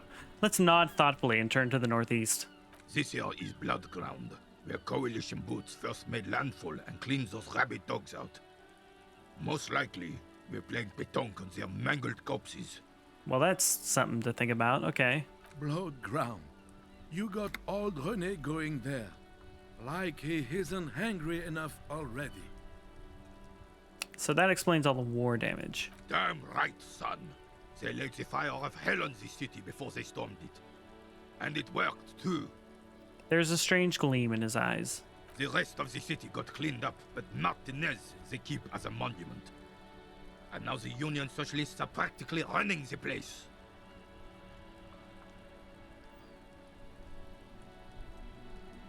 They keep Martinez. They haven't fixed it up as a monument, he says? Like a reminder, like a threat of violence? Is that what that is? Well, it's your own damn fault. You, we, the coalition, Revachol, whoever you want to blame, never finished the job. Officially, the party never surrendered. Of course, they still all influence.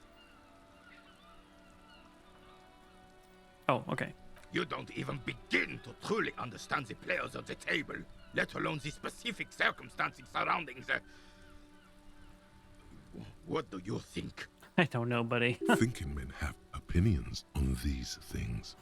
Present one. Oh boy.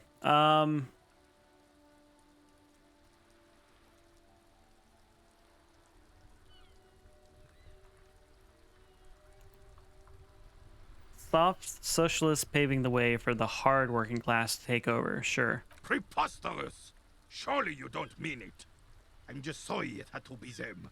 After 8 years of fighting those commie hyenas, boiling cats for food and drinking my piss in the mountains. Yikes. I would have preferred if the Right Honorable King Guillaume returned through Revachol, or even if that damn clan Frisel had risen from the grave and led us. Sadly, that was not the case. Sadly. Very sadly. Instead, all that is just, holy, and beautiful in the world was wiped away, and now it's neon signs with toothpaste ads everywhere. Foreign influence peddling garbage and stupid music on the radio. This is just what the commies wanted. This was their plan all along. This is what they wanted to replace the role of the suzerain with. Alright, well, what does Felipe the Third factor into this? It doesn't. That was 100 years ago. Ain't got nothing to do with anything. Alright, who was Frisel? Damn Frisel. He was the king we couldn't protect. The Carabineers failed him, and the crown. He died in the hands of the Hyperlay, in a very public execution. Yikes. He slouches as he says that. It makes him smaller, admitting they left the king to the mob. Alright, you mentioned Guillaume? A true king in both blood and mind. Let Revachol before Fricelle. He would have been better, but the damn commies drove him into exile. Some manner of self-deceit is present in his thinking. Sounds like this Guillaume abandoned him, and he doesn't want to admit it. Interesting. All right, what exactly is a suzerain? The suzerain is the king. Has everyone forgotten already? They forgotten already. It's no use talking to you. You were still in Daddy's balls when it happened. When we took our last stand against the filth and rode the cavalry straight into gunfire. All right, well, I saw the statue of Philip III. Ah, yes. King Philip III on his steed. A reminder of what Revachol once was. Oh, absolutely. At the mercy of a cocaine-snorting tyrant who emptied the treasury so he could sleep on a bed of gold. A superpower, feared and respected. A testament to what this country can be under the leadership of a true king. Someone who knows how to rule. This guy is obviously, like, I guess a royalist. Somebody who, I mean, look at his clothes, right? Like, he looks like he's still wearing a military uniform, but he's like 80 some years old. Like, I guess I don't have a point to make, but he's someone who kind of still feels like he's fighting or is very proud that he fought in the past and has not really moved on from that past. Just an interesting character to meet. You know, I've certainly never met anyone like this in my own life, but it would be interesting too, at least. How should a true king rule? Decisively, without fear of offending the sensibilities of the frail and weak-minded among his subjects. This is something the insurgents never understood.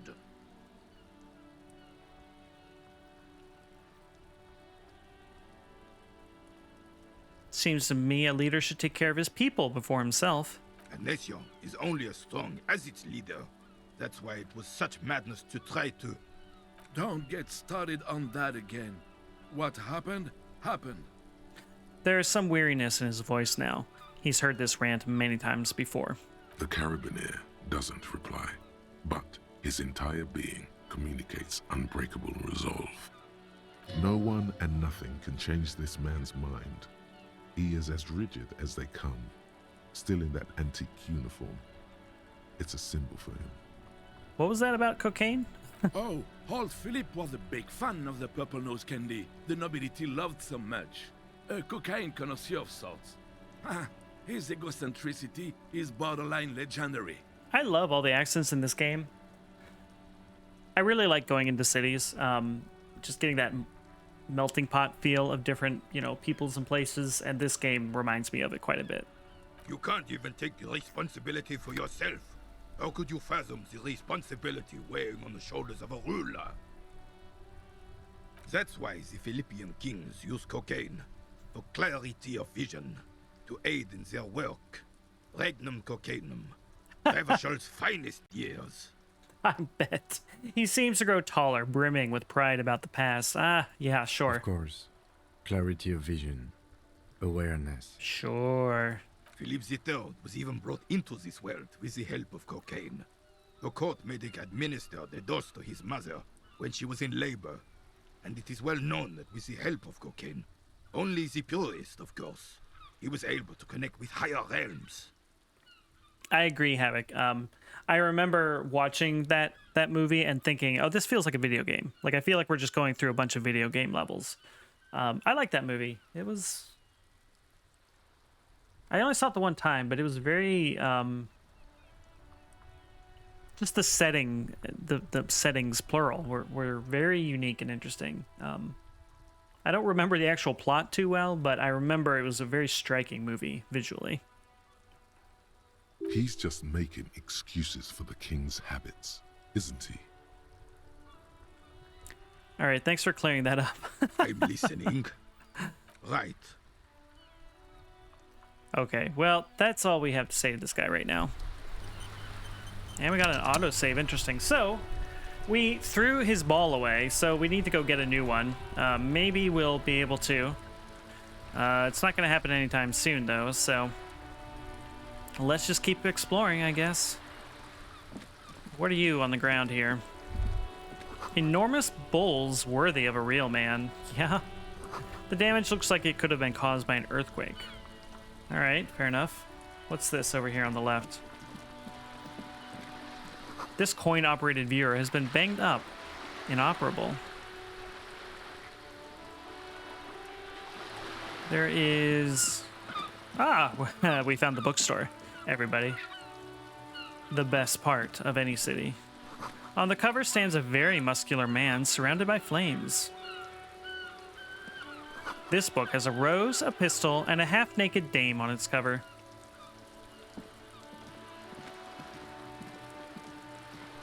This is a book about pate.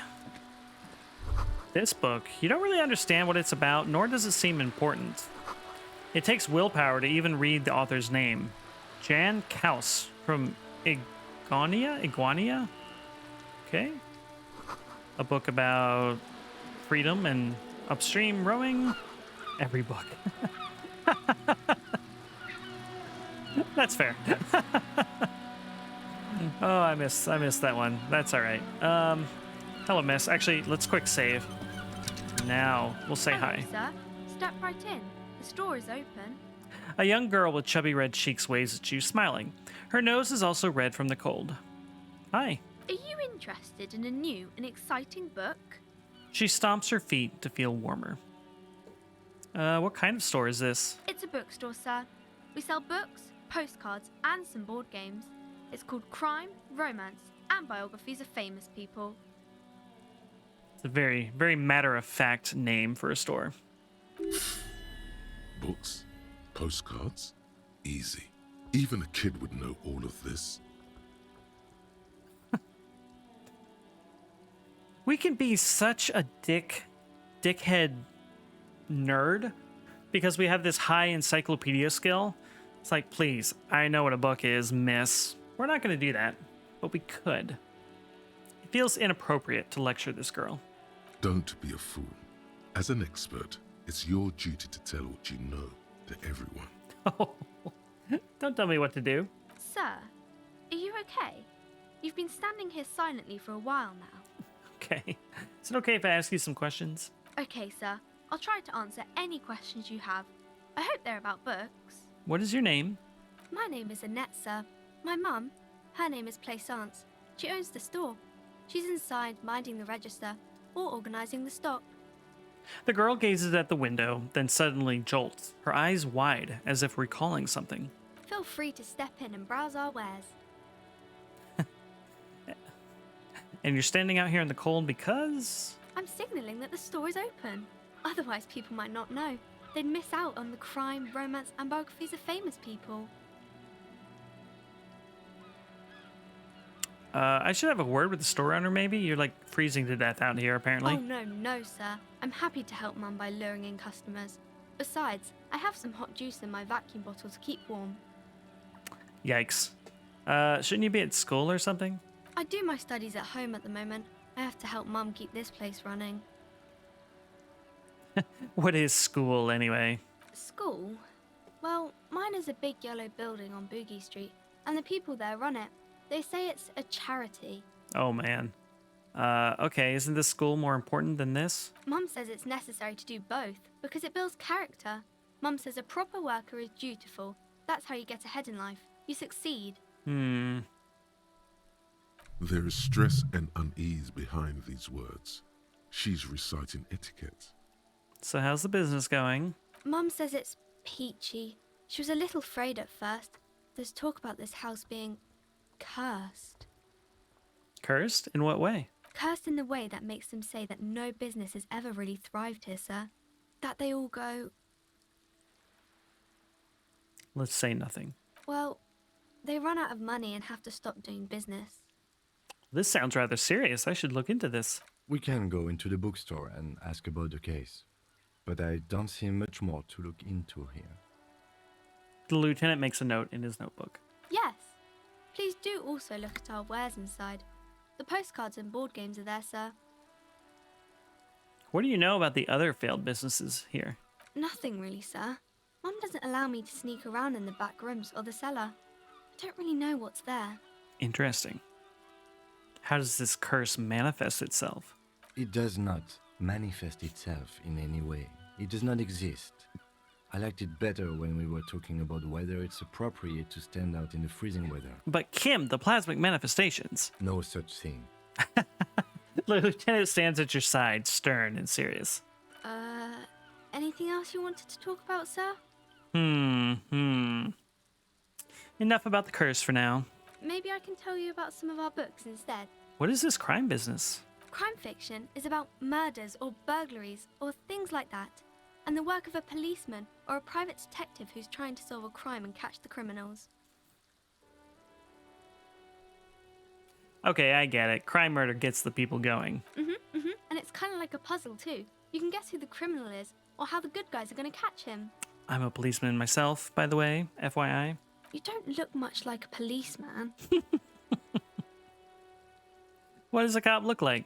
Didn't mean to offend, sir. Sorry, sir. It's just that you don't look like Dick Mullen. She points to a book cover on which you see a strapping Vespertine officer. He stands grimly over the body of a dead woman.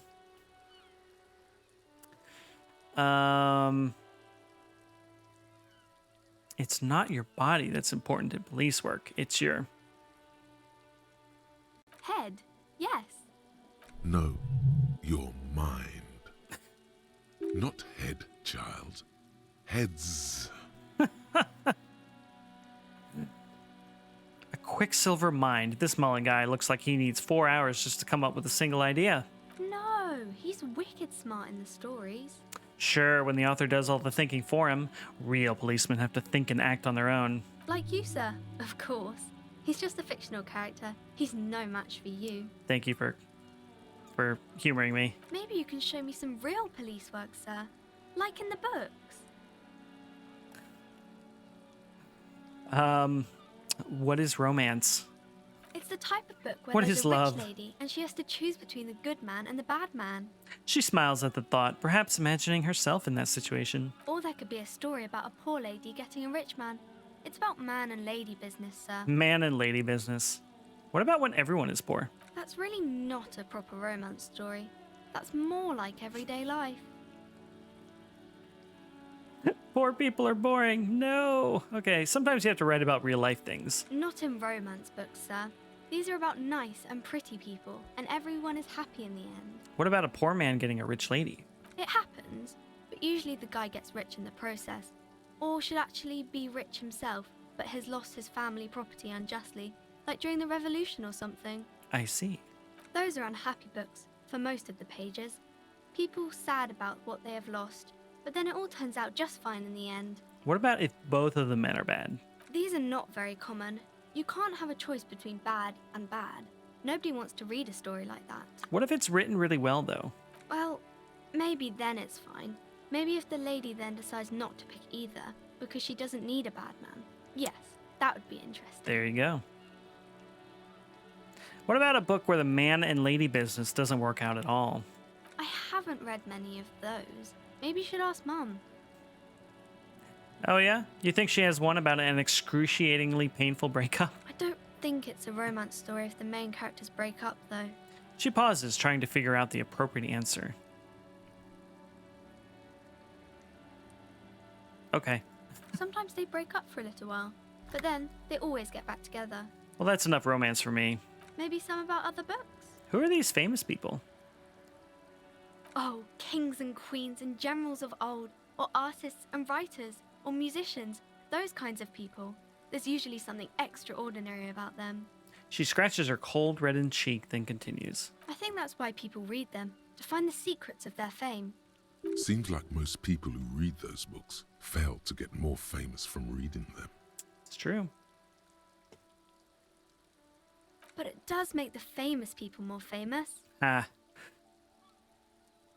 Fame sounds delicious. Maybe someone will write a book about me one day. Why would they do that, sir? Because I'll be a superstar cop. That's so cool. Maybe they'll make you a book cover picture and everything. Standing over a dead body, holding a gun. Okay, So this composure challenge has been getting higher and higher percentage of passing because we've been talking to her repeatedly and learning more about her, I guess. So we know that she's afraid of the curse. She thinks there should be a book about us, and she has anxious body language. So let's say, okay, I'm going to deduce something now. You failed to deduce anything substantial. Goddamn probability. 92% chance we failed. She waits intently. This is the worst. I'm a detective. I deduce that you are very small. Come on, don't be silly. That's not a proper deduction. She rolls her eyes. You're right. You are right. Well, okay, I guess we can't do that for now. How embarrassing. Inexplicable feminist agenda. All right. We've completed this thought. There is something you need to see, sir. We found the remnants of an ancient artifact lodged in your hypothalamus. It is a cylindrical object, piss-weathered and smelling of liquor. The paint is peeling off, but you can clearly make out the letters Revolutionary Feminist Agenda on the hull. It appears that some time ago, before you became a joke, you were an actual feminist. Somehow, you've come to that conclusion. Perhaps you can work your way back. Okay, so now we get a boost to our empathy, and our electrochemistry stat is lower. That's fine. Congrats, we did it. Right, we can't unlock these yet.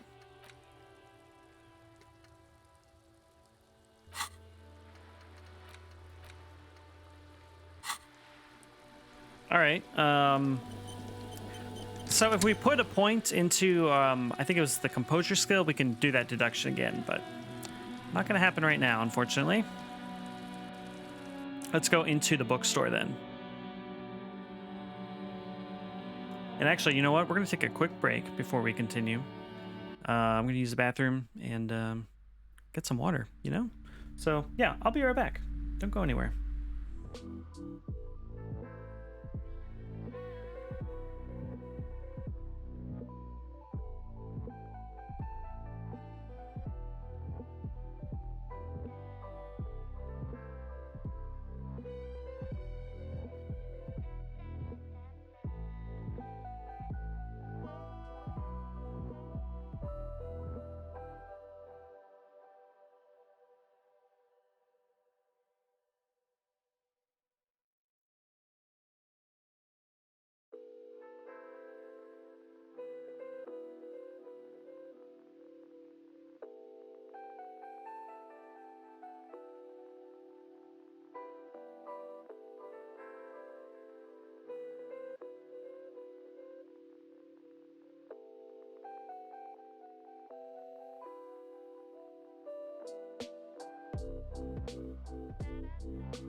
Hey, we're back. I decided a Sunday stout was appropriate for this afternoon. We've got a left-hand nitro stout, milk stout. This is much better from the tap. I have it from a can today. Not my favorite, I'll be honest, but I'm on the last can and I needed to use it up, so that's what we're going with today. I meant to say cheers first, but you know what? That's okay. Hopefully I don't.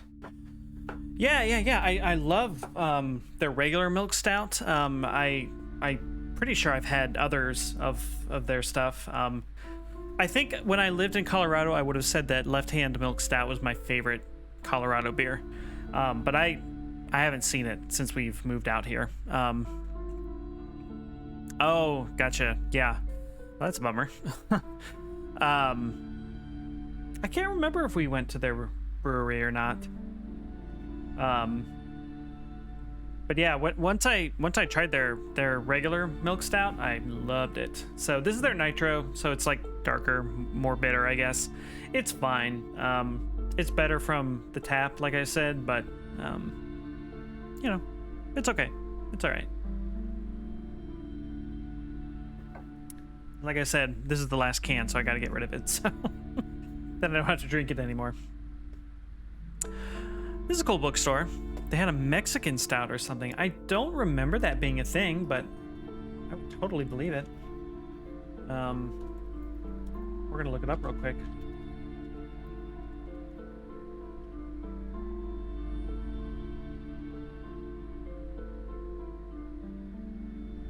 They have something called, well, I mean, they have their milk stout, which is the one that I love. Google doesn't come up with anything like that, but yeah. They have a peanut butter milk stout. I would try it. It'd probably be good. I like sweet beers, you know, like they're goofy, but yeah, I like them. I don't see anything about a Mexican stout from Left Hand specifically anyway, but I would be curious to try it. They have something called Bittersweet, which is also a stout. It was clearly seasonal. Got it. Yeah. Man, I miss Colorado beer. There's something for everybody, basically. Like, I like rogue beer, but I wish that I found more Oregon beer that I'm like really excited about. I haven't really yet. To be fair, I haven't really had much opportunity to even try any lately, but still. Soon we will go out into the world and be able to try beers again. One day. Very fucking soon, absolutely. My wife got her second vaccine. I'm getting mine in a week. We're like already planning the restaurants we're gonna go to that we've, you know, avoided for the past 14 fucking months. It's gonna be an orgy of delicious food. I can't wait.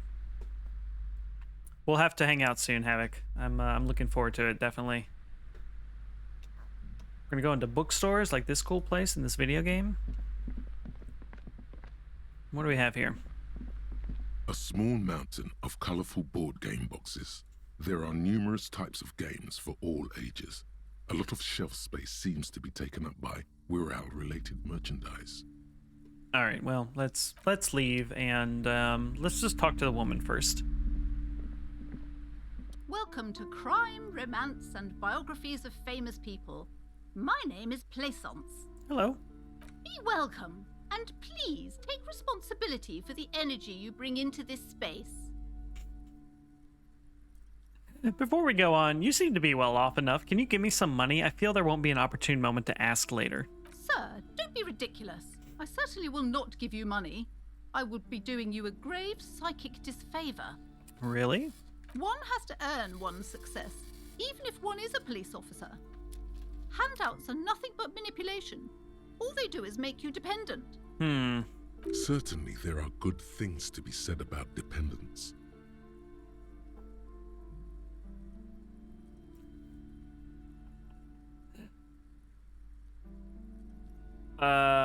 It would forge ties between us working people, though. Now, hey there. Sounds like someone isn't taking responsibility for the energy they bring into this space. Okay. Fighting enemy. My philosophy is everyone just getting along. Okay, fair enough. So you're the owner of this store? I am. The proudest owner of our little shop of culture. Don't know anyone like that.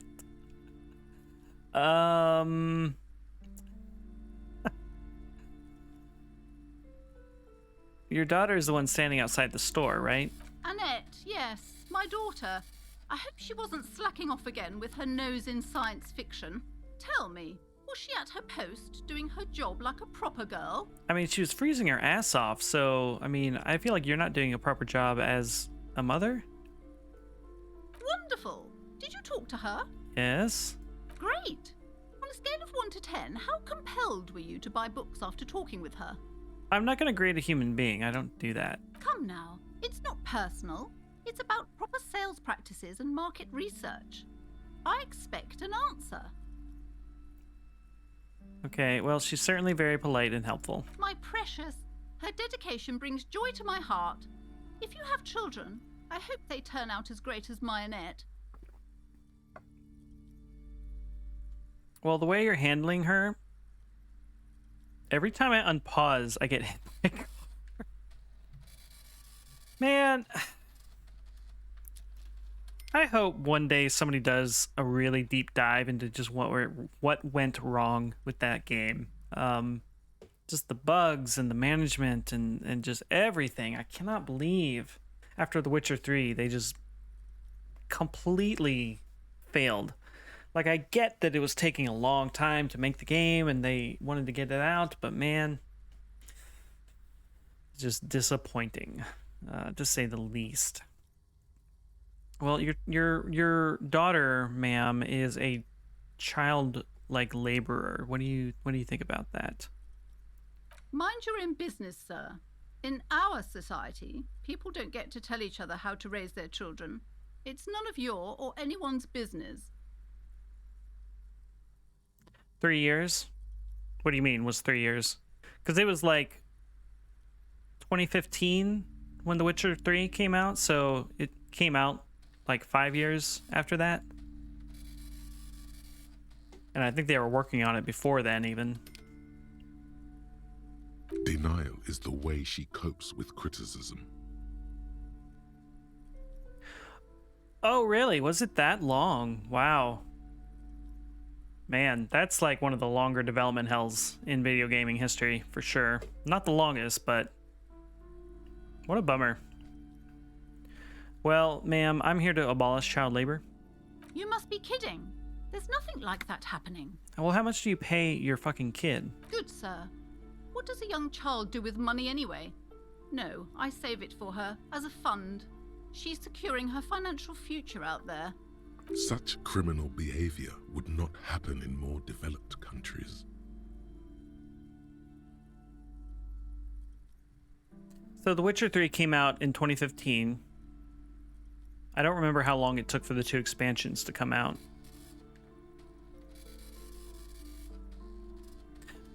But okay, I mean, fair enough. From back in 2011, yeah.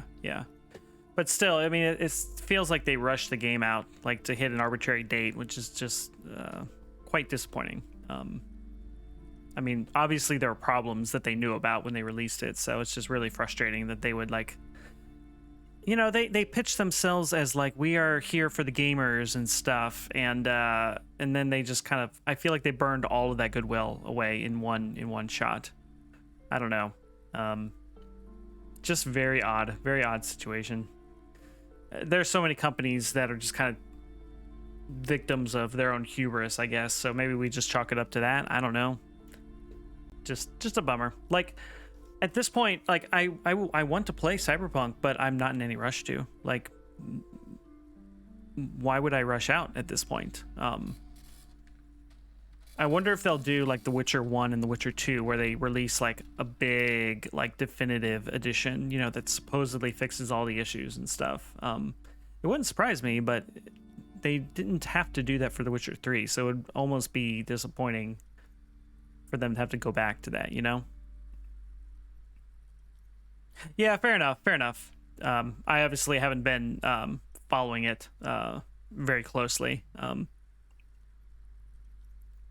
They patched it this month? Got it, yeah. I'll play it eventually, but yeah, it's just not something I'm going to rush out to at this point. I don't know how I got sidetracked by this, but yeah. Anyway, back to child labor. Those countries will realise they've raised a lazy and spoiled generation. Are we done with the jokes now? Damn, miss. The original teaser trailer was all hype for me. Got it. Yes, we've had quite enough fun here. The lieutenant taps his foot. Yeah, I don't even remember the original teaser. I remember the teaser with the woman with the arms with the arm blades or whatever they were coming out of her. That was cool. All right, let's change the subject The woman here. before you scans the store, her shoulders rigid and tense. Every now and then, she nudges her glasses. Fuck The Witcher. Fuck Geralt, right? What if I want to buy a book, miss? Goodness, you were already doing good, browsing the shelves. Why'd you stop? Don't you feel compelled? Go! Get back there. The books await you. What types of books do you have? Everything is on the shelves. Take a look yourself. The shelves compel you, don't they? The power of Christ compels me. She's attempting to mentally direct you towards the shelves. She only wants you to buy the goods. She doesn't care about the books. Do you even know what books you have for sale, ma'am? Truth be told, not really. My sister brings in most of the goods. I'm sure it's all very literary stuff with well-written prose. But you don't learn about the important things in life from fabricated stories. Where do you learn about the important things? The truth is available if you just know where to look, and you have to open and free your mind to understand. She nods at you, cryptically. All right. She smiles and nods, seemingly relieved. FYI, I heard this place is cursed. Cursed? Who said that? Annette? I will have a word with her. This place is not cursed. It has a robustly magnetic energy. Good for commercial activity. My business is thriving, sir. Okay. What in God's name is she talking about? All right. Bye. Okay. The game decided to autosave, which is interesting. All right. Gift books and molten candy. The display rack is brimming with worn paperbacks featuring an extremely muscular, sword-wielding barbarian on the cover. Nearly all the titles contain the word Heimdall somewhere. Wow, more Heimdall. Mountains of it. Heroic quantities of Heimdall. Roy's puny shirt is nothing compared to the real deal. Well, let's look through the display. Rows and rows of Heimdall men blur your vision. You make out some titles. Man from Heimdall and the Mammoth Riders. Man from Heimdall, Return to Heimdall. And the solipsistic Man from Heimdall and the Heimdall Man. This is basically like a bunch of Conan books, is what it sounds like. Good God, how many are there? Maybe 100. Man from Heimdall and the sages at the end of the world. Man from Heimdall and the false god. Is that all? Not even close. Man from Heimdall in hell. Man from Heimdall and the forest of slaves. Do any of the books call out to me? Heimdall under the nothing of interest. Only silence and the cosmic background pain radiation. Okay. All right, what do we have over here? Old sports magazines tucked away in a dark corner. All right, let's go back to the board games. A small mountain of colorful board game boxes. Wonderful board games, sir. The Viticulturist is a classic for sure, or perhaps you'd like Archipelagos of Insulinda, a very educational game for those interested in geography. Oh boy. Raubritter is a fun game of economic competition, but can get quite intense after a while. We have games for the whole family. You can play with your children. Look at me. Who'd want to have children with me, ma'am? Don't be so hard on yourself, sir. You just need to clean up a bit. And technically, friends are a bit like family. It's true. Found family is important. For playing with friends, I'd recommend Suzerainty. It's a civilization building game where you build a civilization, then set off to brutally colonize and repress other civilizations. Oh boy. It'll cost 12 real. All right, what about all these We're All things? Lousy auras there. No, role-playing games are popular among those types. You know, who are into those kind of things. Personally, I don't like it. Not at all. Don't trust anyone who plays RPGs. Don't do it. I've heard they turn people into occult enthusiasts. Yep. That they have rituals where they try to summon entities. Highly immoral stuff. You can still buy them, though. She looks at the table, crossing her arms. An endless variety of source books, lore books, and codices litter the table. The topmost book is titled Welkin Compendium, 2nd edition. There's also a large hardbound tome with intricate cover art, The Hunters of Katawak, Boreal Creature Compendium, and a Pick Your Path adventure game book titled Tales of Wirral, Cavern of Velkrag. Good names. Good names. I like the sound. Books in a board game section? Who wants to read books? Does anything really catch our eye? There's a box that says Wirral, 3rd edition Mega Setting Supplements module. The side panel notes, a fantastique adventure board game, new maps and miniatures. A sticker on it displays 25 real. That price is steep, but then it's the 3rd edition Mega Setting Supplement, so it makes sense. Oh, okay. Well, we can't afford any of this. I guess we can afford the board game, but no. No. This woman's gonna be pissed that we're browsing without buying. National Recipes of Arda. They are all about lake trout. Got a little curtain there. These shelves are overburdened with books from the same series. You see the name Dick Mullen over and over. A couple of spook novels hide amidst all the detective books. Thrilling tales of spycraft and daring do. Can't wait. I cannot wait to just idly browse a bookstore again. I don't remember the last time I did. I mean, you know, it was in the before times, of course. I miss bookstores. Oh, crime, robberies, murders, even sexual crimes. We're fortunate to have Dick Mullen and his stories to sort all that out. You're a police officer, apparently. You should buy all of these. They really do teach a person how to be a proper detective. Really? Do they? I'm skeptical. I mean, it's true I did learn everything about being a cop from CSI, so, I mean, maybe a book can teach you as well. Crime fiction is a disgrace. An asinine misrepresentation of the physical attributes of the arduous everyday work of actual police officers. These books greatly overstate the excitement of police work, glossing over how long it takes to actually follow up on leads and eliminate dead ends. What's more, they completely ignore the psychological hardships of year after year coming into contact with people during the worst days of their lives. Man, I can't imagine. Not a single mention of all the stress this work creates upon the officer's family. Detective fiction just doesn't tell the truth at all. Now, would you like a list of all the books found on the shelf? Oh God, no. Shelves filled to the brim with crime. Okay. All right, what do we got here? Picture book brochures. Tome of Fascist Magic, rather candid, interesting. All right, what do we have here? Biographies? The plaque on the shelf reads, Yep. Biographies of famous people. You see a large variety of names, none of which ring a bell. Store keep, anything of note on this shelf? I would say The Greatest Innocence. Yes, most certainly. It's an important educational tool delving into the depths of history, religion, and their relation to innocentic power. Who or what is an innocence? A very influential historical figure. But surely I don't have to tell you that.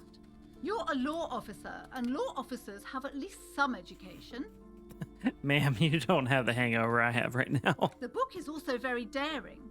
The author aims to re-examine the universal understandings of the innocentic system, creating a fresh vantage point and a shift in the tired order of things. What does that even mean?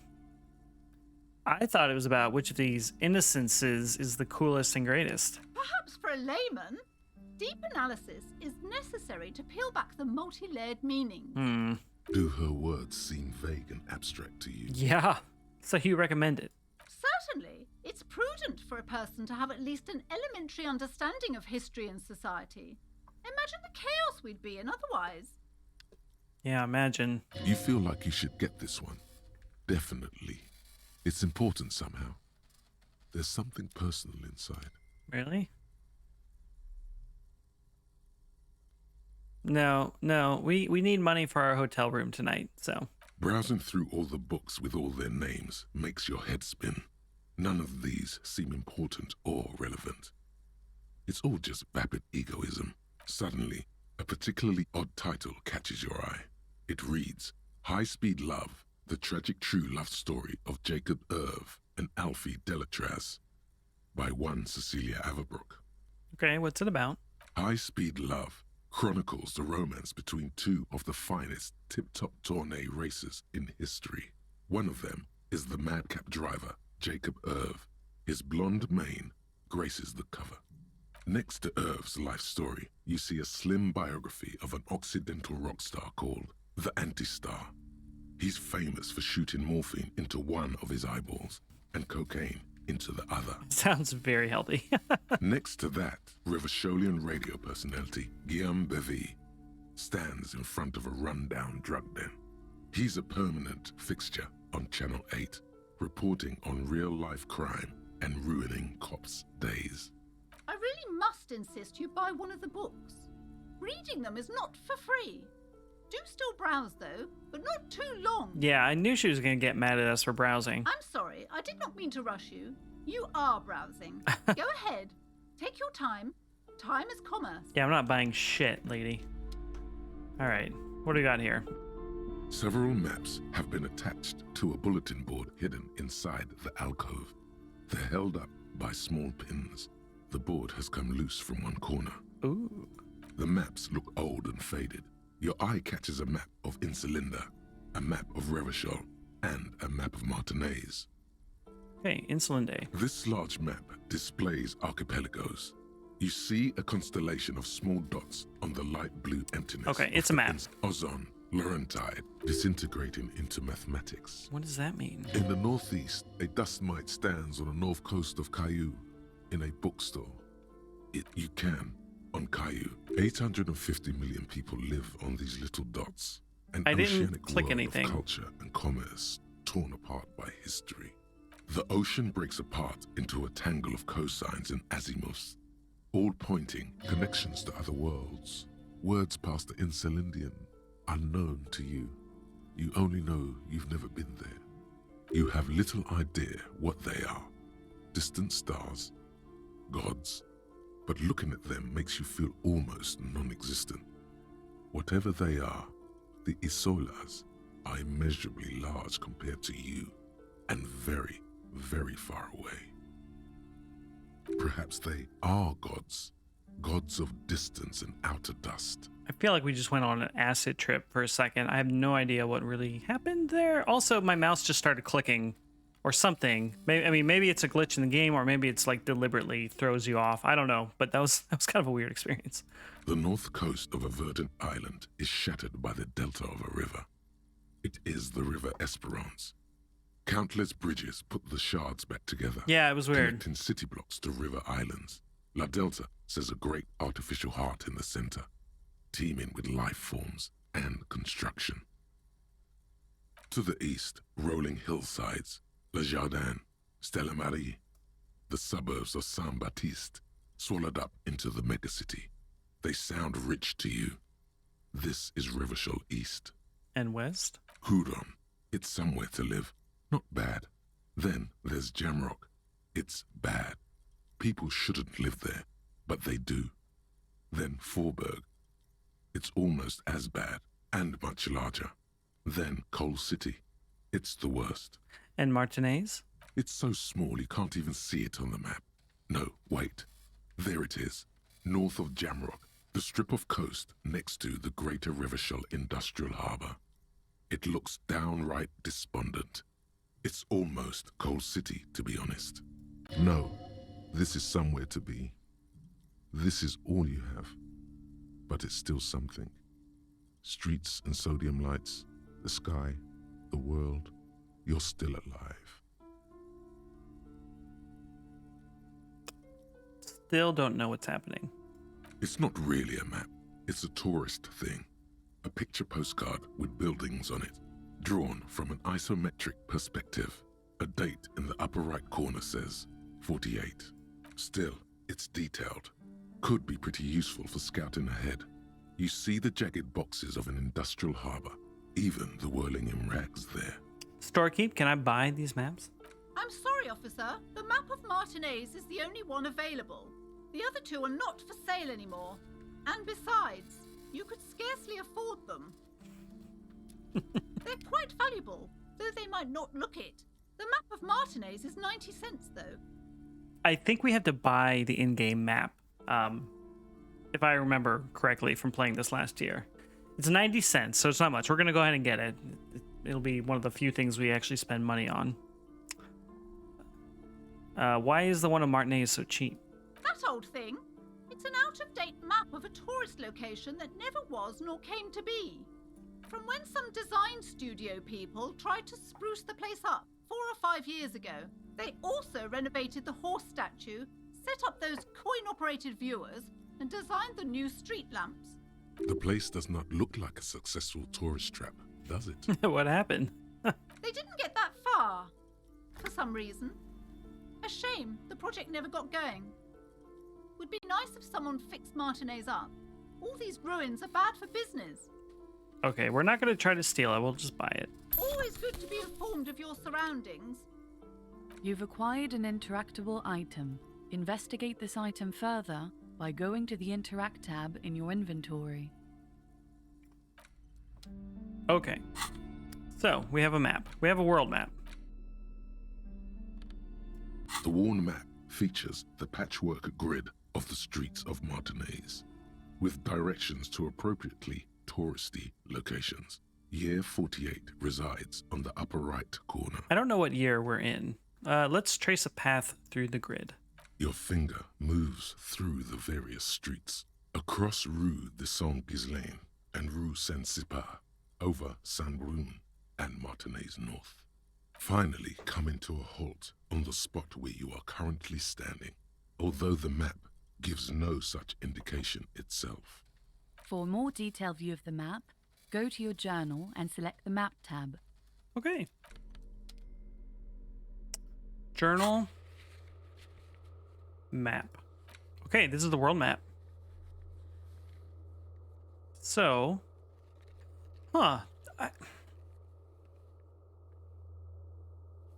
feel like this looks different from what I remember playing this previously, but I don't quite remember. So, but, right, this is like a tourist map, so everything looks nice and fancy, but of course it's not really. This little bit, I don't even know if y'all can see my mouse pointing at this. This is the bookstore we're currently in, I think. This is the hotel. This is the pawn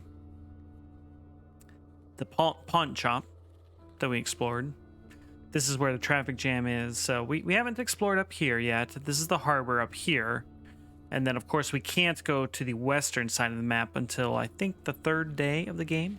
We're still in day 1. So, yeah. What a cool picture, though.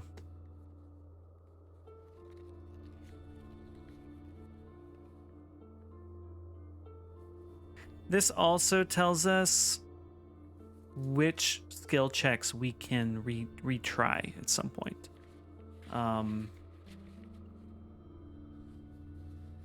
It tells us generally where to go, which is interesting. So yeah, the skill checks that we can redo. Oh, and we can retry some of these. Interesting. The white ones are available to try now. Okay, so these are ones that... Huh. Alright, fair enough. So anyway, any skill checks that we failed, the game keeps track of them, so we can revisit them later. What do we have here? This bookstore is not strictly about crime, romance, and biographies of famous people. There's also a wide range of paranatural literature. Amidst the various books, you find one written by someone named Matthias W. Dundas. It's about wholeness, unity, balance. Okay. These 3 things are very important to the working class mind. Oh. The point of the book, and many others on this shelf, is to give people medicinal advice in situations where they don't have access to paid health services. How does that work? It serves platitudes, while also telling everyone that traditional medicine, the kind people don't have access to, and which costs more than this book, is garbage and would only give you cancer anyway, without even curing your cold or anything. So it's basically like an anti-vaxxer's book. Got it. Wholeness, unity, balance, on the other hand, can basically take care of anything. Though it is important to note, when it's up to your mind to heal yourself, then it's because of your mind that you're ill in the first place. Toxic. The book features chapters on topics such as how to find magnesium. It even lists plants you can harvest magnesium from. How to continue drinking if you're an alcoholic who has destroyed his liver. And there's even a chapter on the ancient Seraïs tradition of using duck gallbladder preservatives to treat and prevent sexually transmitted diseases. Pre and post factum apply. Nothing worth buying. I don't know what pre and post factum means. Sir, please, no browsing in that shelf. That wisdom is not for free. I can't have you end up, like, opening a police store next door and stealing my customers. Oh no. What? I'm so confused. All right. Another boring book just discarded here. Yeah. What is happening? All right, we're late. Oh, wait. We had a thought. Everyone knows the most interesting thing about fascists was their magic. Okay, if you say so. Okay, we're gonna save and we're gonna try to peek behind this curtain here. You see a set of tattered curtains blocking the way to another room. A strange cage-like trinket dangles from the curtains. Excuse me, officer. The back room is strictly for employees only. Examine the strange cage-like trinket. You see some kind of charm, an irregular polyhedron assembled from bones, sticks, and straw. Inside, a disturbing fish head with empty eye sockets stares at you. Creepy. This is a traditional Seminese ward, meant to provide protection against ill luck, bad dreams, curses, and other supernatural scourges. And who are the Seminese? Inhabitants of Ile de Fantôme, the Seminide Islands down south. Aside from poking at it suspiciously, there is nothing else to do with the fish head charm at this time. The curtains remain shut before you. Shopkeeper, what's behind the curtain? Nothing. Now please go back to browsing the books. Don't you feel compelled to look at the books? The books are all you care about. She's still trying to, use the force on us, basically, to buy books. She speaks almost as if she's trying to put a spell on you. That's what I said. Urging you to buy more books. Oddly enough, the more she tries to draw you away from the curtains, the more alluring they become. Let's pull open the curtains. Just as you're about to pull apart the curtains, the petrified voice of the shop owner cries out once more. Sir, don't touch that. I told you it's off limits for the customers. Her hand is closed around her pendant, her fingers nervously playing with the talisman. Parapsychologically speaking, we're done if you decide to open them. I won't be held responsible for the consequences. It's too dangerous. She looks away, mumbling. Why is everyone always messing with the curtains? Why can't they just buy books like normal people? This is about the curse? That's why you're afraid? No, it's just a storeroom for the employees, I told you. Now please step away from the curtains. She's almost begging you. Well, ma'am, I'm a police officer. I need to get in there. Why? It's not like anyone was killed there. She stops abruptly as her hand flies over her mouth, baffled by her own bluntness. I'm sorry, I don't mean to be so impolite. Just please don't go there. I can't allow that. You'll only make things worse and unleash the powers. The powers, you say? The curtains do seem frail suddenly, not robust enough to contain a slippery darkness. But I sense this place calling for me. I must investigate beyond the threshold. You do? My God, even more reasons not to mess with the curtains. Just step away, dear sir. I don't care. You can't stop me. I'll open them. No! Please just talk to me, officer. Come here and let's talk this through before you decide to do anything extreme. Talking is always good. Go see what she has to say. All right. The curtains, tattered with age and covered in dust, hang before you. as if taunting you. All right, let's ignore them for now. Just a disagreement, Hello Havoc. again, esteemed officer, and welcome to Crime, Romance, and Biographies of Famous People. We're just having a disagreement about a curtain. Why are you so uptight about these curtains? I just want to know what's on the other side. I already told you, it's just a storage room for employees. I don't understand why it's so important to you. Just let it go, officer. Go buy some goddamn books. You're supposed to be drawn to the books. Buy some shit from me, please.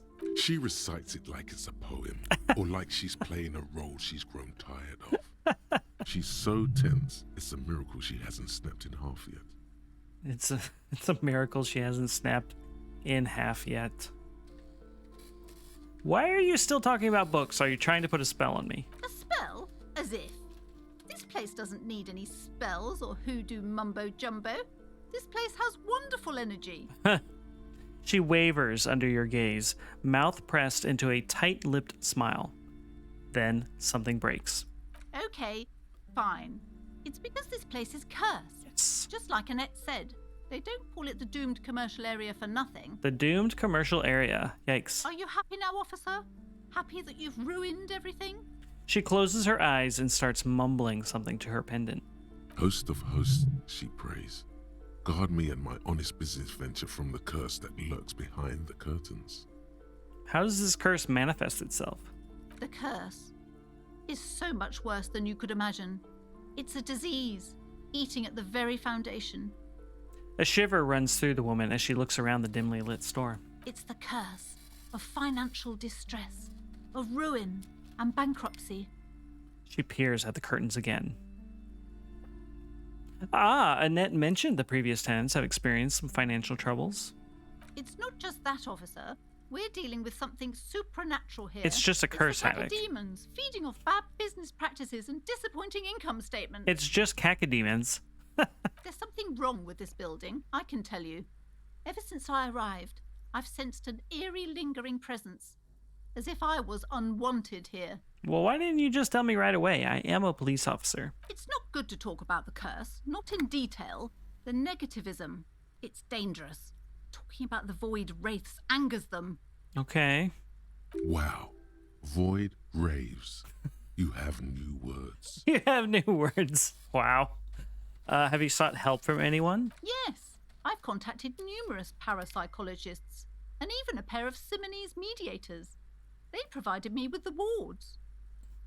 She nods at the strange cage-like trinket on the curtains. The wards help to keep the doom at bay and protect us against the darkness that lies further in the building, even though now I fear it's not enough.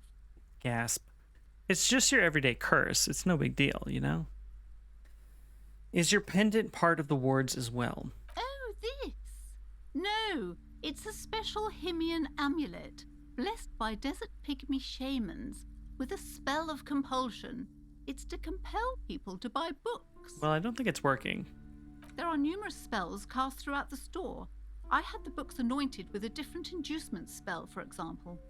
It's guaranteed to boost sales 15%. Guaranteed. Desert pygmy shamans. That sounds like a rather questionable way to describe a group of people. Well, look, I can investigate this curse if you'd like. Most certainly not. I don't want anyone who's not familiar with the psychic arts to get involved in this mess. Stay away. Leave the spirits be, so they can return to their slumber. My liege, you know what this case calls for? A para-detective. Yeah. All right, let's convince her to let us investigate. Slither Yes. up to her, you silver-tongued fiend. Show her what world-class perfidy looks like. Ma'am, I'm here to help. I've handled paranatural situations before. This is not my first curse, FYI. Are you sure? Don't think I haven't seen charlatans before. I've returned from the void, a paradetective from a long line of paradetectives. You're no paradetective. You look nothing like one. And you're clearly a drinker. Pardon me for being so blunt, but... It's true. You look like one. Yeah. The lieutenant keeps his usual stony calm. He silently picks out his notebook. I admit I've had my share of drinks, but only because the spectral realm is parapsychologically taxing. How do you know all this? Here we go. Your wards brought me here in the first place. The Seminese blood also runs through me. You're part Seminese. Oh, it means our meeting couldn't have been mere chance. The hand of fate guides us. Oh, absolutely. Oh, absolutely, miss. But I am not the only one at risk. I have to think of my daughter. You are certain you can help us? Keep us safe? I can't allow any collateral damage to hit us. Just ask my partner Kim. He'll vouch for me. The lieutenant mumbles in minor confusion. He has not been listening closely enough, and you've put him on the spot. Certainly so, ma'am. I can assure you my partner is eminent in this particular field. Thank you, Kim. If you promise, good officer, then you might be our last hope. Do you swear it? On my honor. Thank you, sir. There's one more thing I haven't told you about yet. The entity. The entity? Do not act surprised. You know of these things, sire. Of course, the entity. For I have sensed its presence. You have? The entity takes the form of a woman, a witch probably. I've suspected that she must be connected to the curse ever since I first saw her. Did you know that she lives inside the chimney? Chimney? The passage between heaven and hell, of course. Yes, that chimney is part of the building's central furnace, and it's enormous. She has barricaded herself behind some metal security curtains. God knows what she's doing there. Okay. Some unnatural magic, I assume. You should go find the entity and ask what happened to all the companies in the building. What is the source of this curse? Here's the key to the warded door behind the curtains. Take it. Hell yeah. Oh, and please do return to me after you've looked round. I'm quite anxious to know what she has to say about the curse. What you discover in there.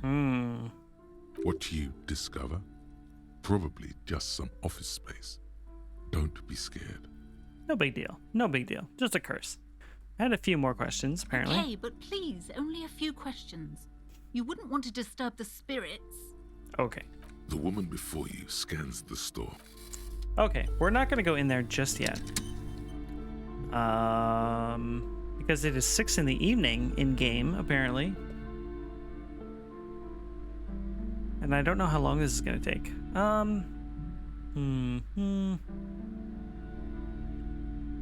mean, I'm torn because I know some things that are coming up.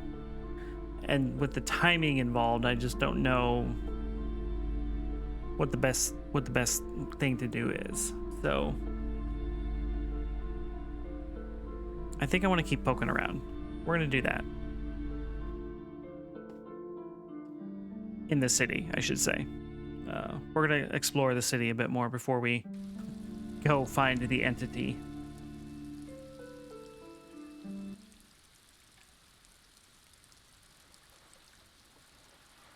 Yeah, let's keep poking our nose into things. See what we can see. I don't know why he runs sometimes, but other times he doesn't.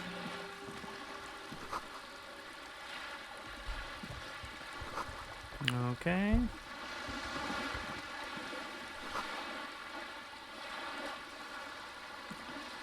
This coin-operated viewer is facing southwest. Its coin slot is full of fossilized bubblegum, rendering the machine permanently inaccessible. Poor little viewer. The metal feels cold and wet under your palm. It looks unhygienic. All right, let's look inside. A thick layer of graffito covers the lenses. You spell out the word Onug written on the other side, with N and C scribbled backwards. That's Kuno on the lens. Ah, of course. Under the graffito, a sea of blues and greys appear. Behind the water lies a coast studded with concrete and reeds. On it, a church on stilts, lanky weather-worn wooden planks, an X-shaped cross topping its tower. Okay, we're gonna be visiting that church at some point in the future. You know this to be the star of Periconesus, or the Cairo, the central symbol of the Periconesian church, a star. a great moral height to be strived towards. Around the large wooden building, you see chunks of sea ice gathered on the beach, and a small tent set up on the ice. We'll be visiting that tent eventually. Probably some kit. The lieutenant inspects the rigged slot. A simple but clever solution to ruin in a coin-operated viewer. It took ingenuity. If you say so. Okay. What do we have here? If you had a bag in your hand, perhaps you could collect these bottles and sell them. Yes. We have been looking for a bag. What do we have here?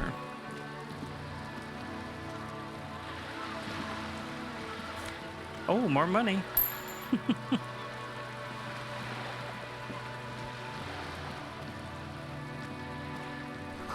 Splatter of bullet holes lines the walls. Interesting. But we know this is a kind of war-torn area, so I suppose that would be why.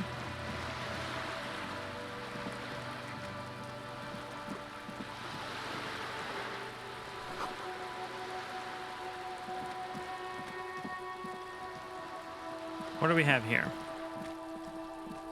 This is a wall on the side of an apartment building. Why am I looking at this wall? Very low chance of success, but hey, maybe we'll get lucky. You have no clue. It's just a wall. So many walls all over Martinez. Weather-worn, cracked, their paint peeling. It's true. Ah, we're on the other side of the courtyard with the dead body. Okay, okay. Let's quick save here. Let's take a look. Oh, we got more money. We got more drugs. All good things. Let's talk to Kuno S here. See what she has to say. Are you trying to sneak up on me? Ugh. Come to slit my throat in my sleep? I mean, not really. Apparently, she doesn't like people standing behind her back.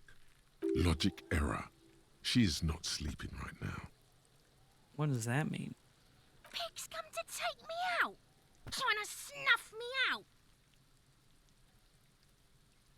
Are you sleeping right now? Don't get fucking clever with me, pig. You think you're so clever. Okay. All right. Okay. A garden hose. This won't be of use until the snow melts. Okay. Random, but okay. What do we have here? Chairs and tables eaten by rain and rot. Another splattering of bullet holes. What do we have in this box here? Ah. Oh, never mind. I thought this was a bag. It is a hat, apparently. And we have some drugs. Just a closed door, but you look at it suspiciously. Well, all right.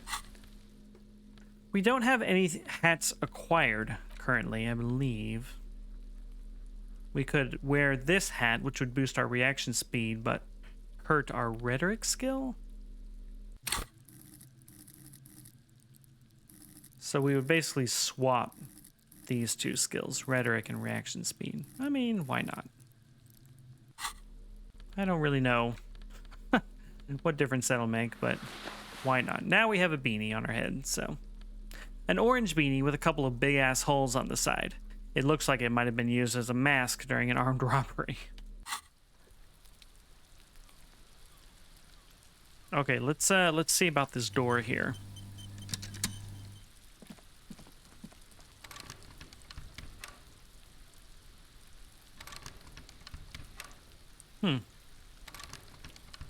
Can we break into it?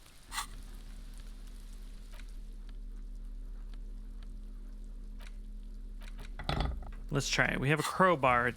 We have a crowbar now.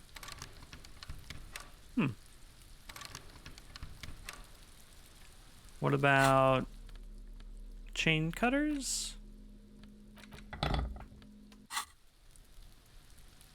No, nothing. Okay, so we need a key to get in there, I suppose. All right, good to know, I guess. Let's check out this apartment building. This is the most bum hat. Hey, Wolfie, welcome in. There must be another way into the building. Okay, fair enough.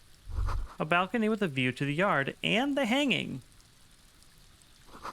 That smoker up there could be a witness. We must talk to him. Okay. Right in the dick, Kuno. Get him right in the dick. Trying to sneak up on me again? Trying to snuff me out? Get away, pig! Okay. Alright, let's keep walking around.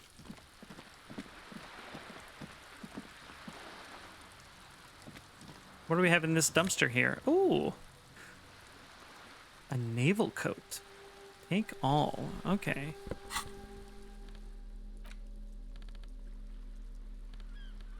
So we could boost our suggestion. Let's wear a new coat.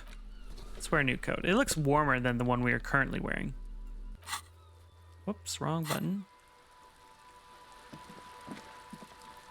Inside, the frame of a motorcycle in repair and the tools used to disassemble it.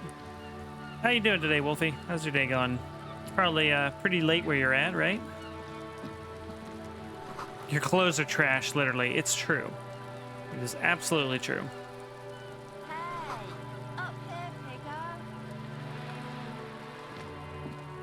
The streets will flow red once more, a great torrent rushing down Rue de Esperance. You wait and see. The girl stares at the sailboat by the pier. The streets will not flow red with anything. Who are you? I mean, there is red paint, like, pouring down this wall. Brain was a bit fogged over and couldn't think straight, so got nothing done. Yeah, I understand that.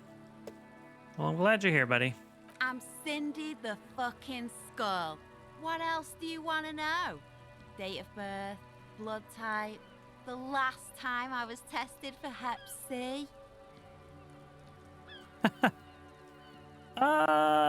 Just answer some questions. Ask away, pigman, but I don't promise to answer.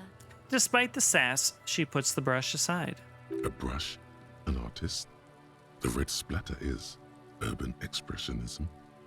What are you doing to the wall? Can't you tell?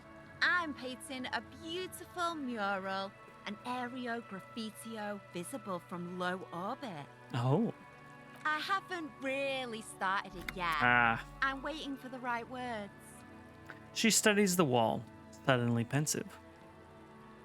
So you don't know what to write. Have you ever tried your hand at graffitio? When faced with a blank wall, most people write unimaginative stuff, like pigs go home and Mona was here. We rarely see pigs round here, though.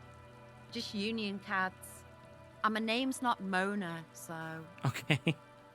Why are you so committed to defacing this building? This place is severely lacking in havoc. Not even the occasional trash can fire to break up the tedium. All right, I get that. I thought I'd mix it up.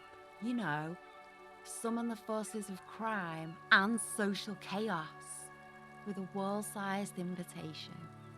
I have an opinion on this. Want to hear it? Yeah? I love public art. Don't mind us. Keep doing what you're doing. Thanks. I'm sure the inspiration will come to me now that I have an official RCM stamp of approval. Absolutely. She means the opposite. Do you know anything about the recent murder? I ain't no snitch, pigstein. Go forth and forage in someone else's shit. No shortage of squealers in these parts. Go forth and forage in someone else's shit is a great sentence, I gotta say. Actually, there is a shortage of people who talk to us in a normal, calm, informative manner.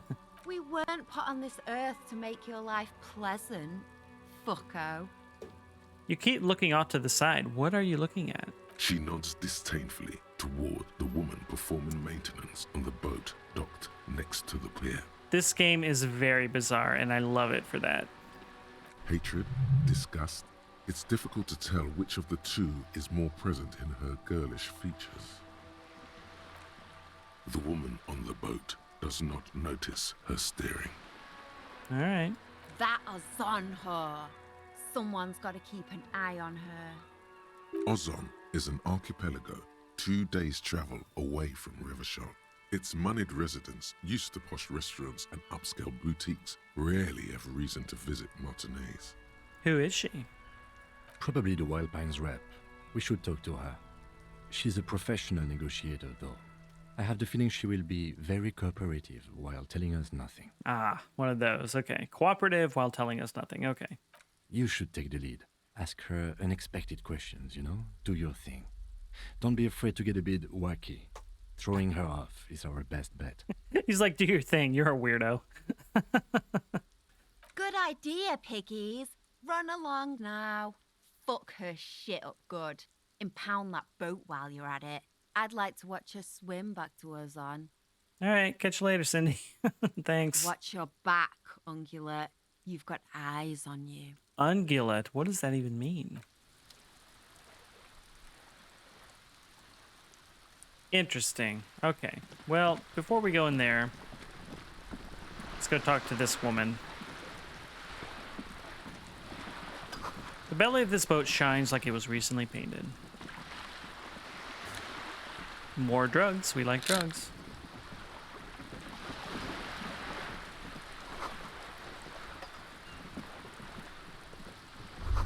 Your room in the Whirling isn't much bigger than this sloop. This is worth more than you'll ever earn in all your life.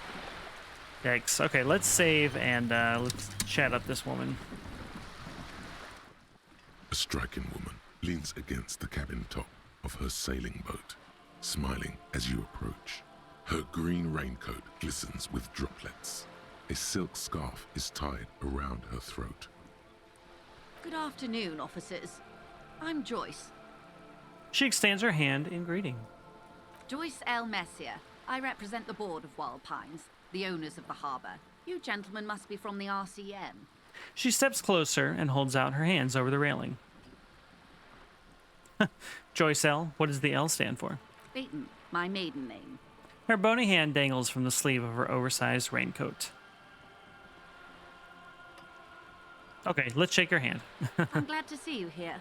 Her grip is tight and cold. Like steel. There is strength there. If she wanted, she could sink her nails deep into your skin. Fine lady, what is your favorite flavor of paint? Yeah, we're gonna get weird. I was dispatched to handle a strike, not a lynching.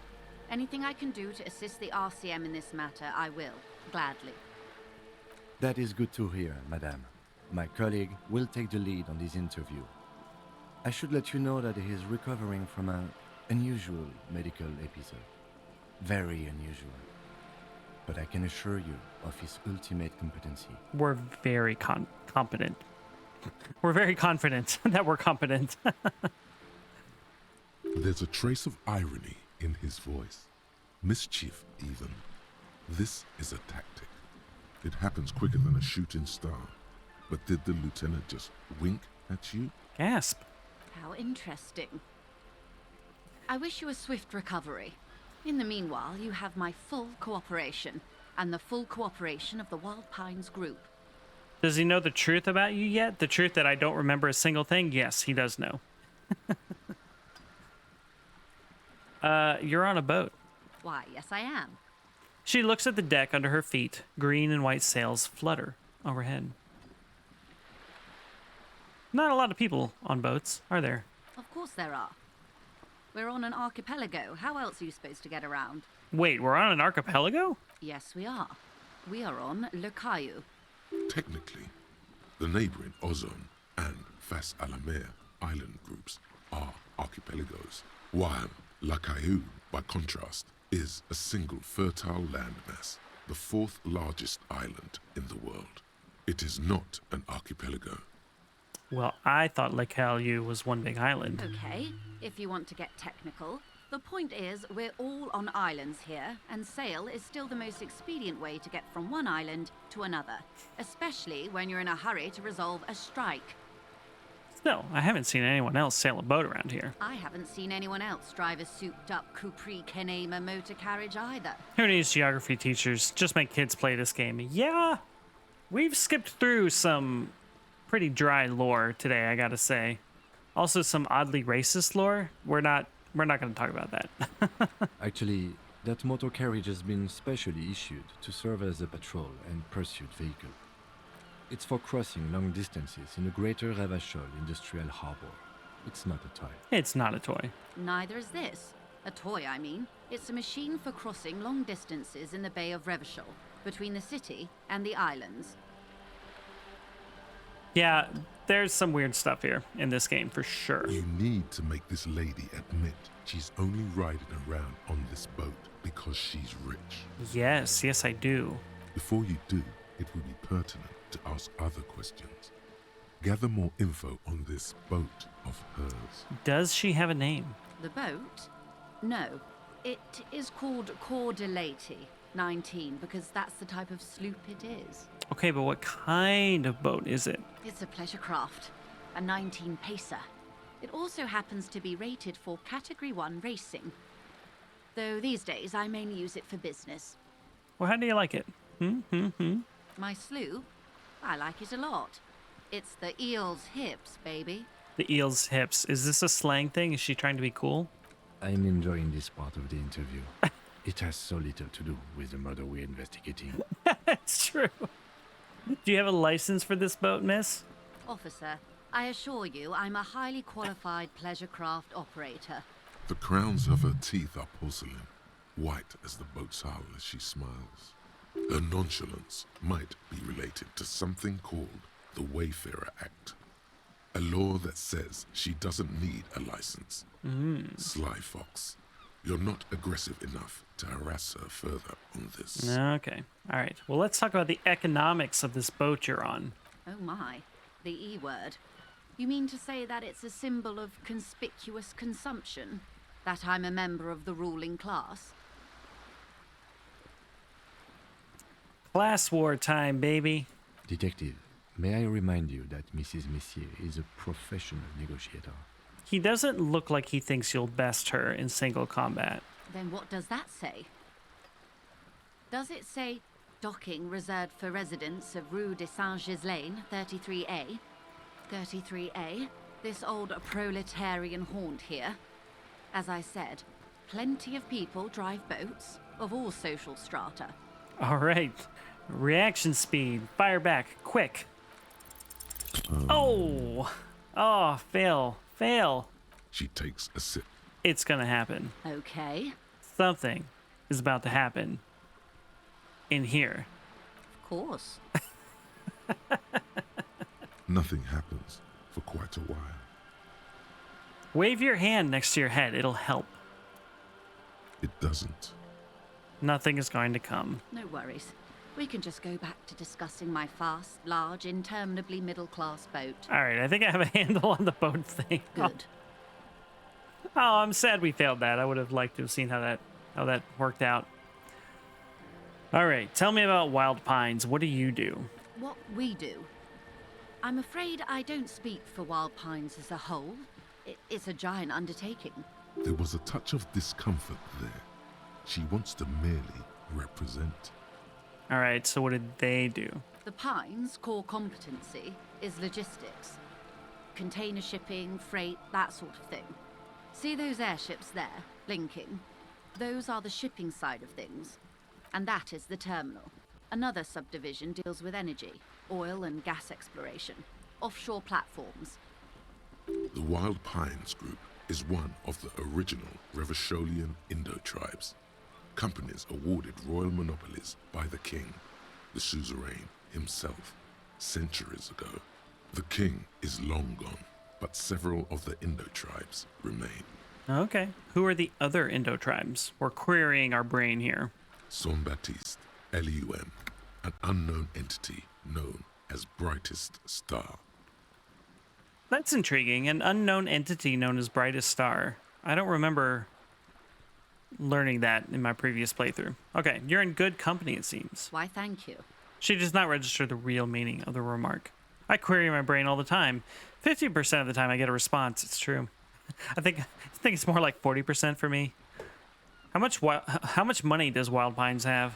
I'm not at liberty to discuss the company balance sheet, but I can tell you that last year the company booked more than 20 billion real in revenue. The money I owe is so much less than that. Yes, past a certain point, numbers begin to seem imaginary, but they are quite real for the 72,000 employees who depend on Wild Pines for their paychecks. A conglomerate the size of wild pines is like a shark. If it stops moving and growing, it will die. Then what becomes of those 72,000 families? It is a tremendous responsibility. Well, where do they get all these billions? They started as an exploration and cargo fleet conducting trade between the Samaran and Insulindian Isolas 250 years ago, when pine ships explored the South Seminese and charted Lomantang on behalf of the suzerain. Okay, I completely zoned out for that. Centuries of care, deliberation, and madness Yep. have gone into this endeavor. Yep, Wolfie. Vessels pass through the great unrest to re-emerge with apricots in tow. The logic of the system is totalizing. It's taken everything. Thanks, from its Havoc. employees Enjoy to the build it. hammock. It's a beautiful day out, so yeah. Take as much advantage as you can. Yeah, I zoned out for that. Let's start out with a royal monopoly. You know more than you let on. Certainly it helped, but most of the original Indo tribes have failed or been absorbed. To survive, wild pines had to grow and adapt. No suzerain did that. What does such a huge system want with a place like this? You mean aside from being the terminal's legal owners? All right, You're Wolfie. responsible for Good luck. moving 80% Thank you. of the world's cargo.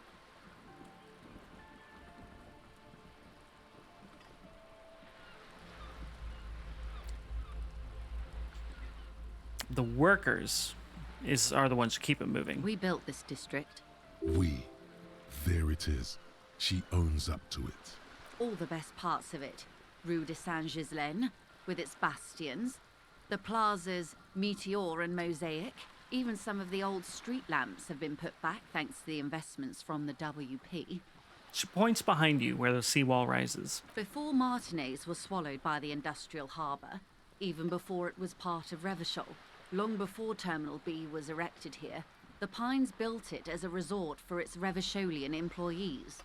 A company getaway, for a weekend or a summer holiday. Then came the revolution. But that's another matter. I'm here to make sure the Pines can fulfill their responsibilities to the place they built. Okay, so this giant company tried to fix up this city. It kind of fell to shit anyway, but, they tried. So what can you tell me about this strike? Everything. Right up to, but not including, trade secrets. But what if I want to hear about trade secrets? First, you'd have to repeal the Emergencies Act of Trade and Aliments. That gives me the right to silence. It's quite the octopus. Oh, she's sassy, all right. The octopus that straddles Revachol. The Emergencies Act is the cornerstone of post-war Revachol, inseparable from the world it created. An octopus, I will slay it. Good luck is only kept in place by the vested interests of half the civilized world, including your own. What the ma'am means is that the Emergencies Act and the RCM both get their authority from the coalition government. You'd be shooting yourself in the foot, in other words. All right, fair enough. But I am derailing us. You wanted to know about the strike. No octopus slaying today. All right, what's your role in this precisely? I believe the official title is Senior Labor Negotiator. In practice, I'm a grocery clerk. I relay the union's demands to Wild Pines and return with Wild Pines' counteroffer. Okay. And how are the talks going? They're not. That's the problem. The union stopped all negotiations a week ago, after that awful lynching took place. So a week ago, a man was murdered and hung from a tree. A week ago, the harbor was closed as part of this strike. And a week ago, the union stopped all negotiations over this strike. Wait, she just admitted that the lynching and the strike are connected. Now they won't even let me into the harbor. There's a 2-meter 20 racist behemoth blocking the gates. So the strike is connected to the lynching. Yes, I believe there is a connection, but that's a subject for later. Oh, so you've met him. Has he beguiled you with his inane theories? My colleague has his peculiarities. Let's not go into this particular one just yet. Okay. Of course. To each their own. How are the talks going before the lynching? Let's say I was not making the kind of progress I'd hoped for when I first arrived. And when did you first arrive? I arrived 3 weeks ago. Yes, in the middle of February. The bay was still partially frozen then. I prefer to do these things on site, like the RCM. But the strike began in December. Okay, so she took a while to get here. I wasn't the original negotiator here. I took over after Mr. Gaumont hit a wall with Mr. Clare, the union boss. Mr. Clare refused to speak with Gaumont despite concessions he'd granted the union in prior negotiations. This isn't the first time the union has gone on strike? Heavens no. There have been 2 prior strikes. Both times the union won significant concessions, including overtime pay and a medical plan. This time their demands are more, I guess you could say, aggressive. So the strike is a major part of this game. It's a little dry reading about this, but it does all tie together at the end. Ludicrous even. It's meant. What happened to this Gaumont? There are leaflets everywhere, and banners. What did they say again? Oh yes. I clicked on the wrong one. Every worker, a member of the board. Most of the workers probably don't know what that means. I like it. Then you might also like their other slogan.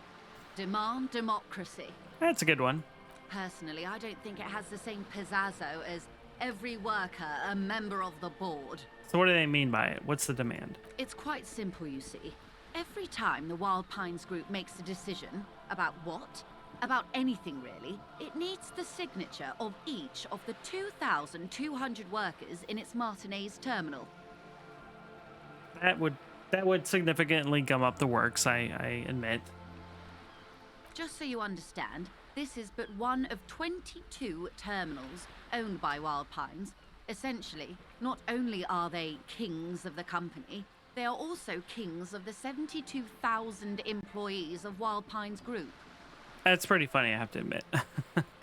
They're having a blast. But how can they afford it? After 4 months, my assumption was they would prefer a more practical solution. So what are you going to do about it? I'm not sure. Naturally, I assume that was just their opening position, a hard-nosed tactic with a side of mockery. But there's been no follow-up, just the same nonsensical slogan repeated over and over again. And now, people are getting lynched, I hear.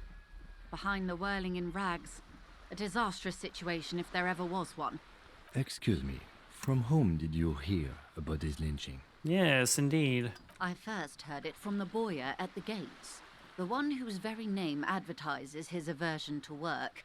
I think he said it was, "Call me mañana." Oh, the mustache guy we talked to earlier, I think. This checks out.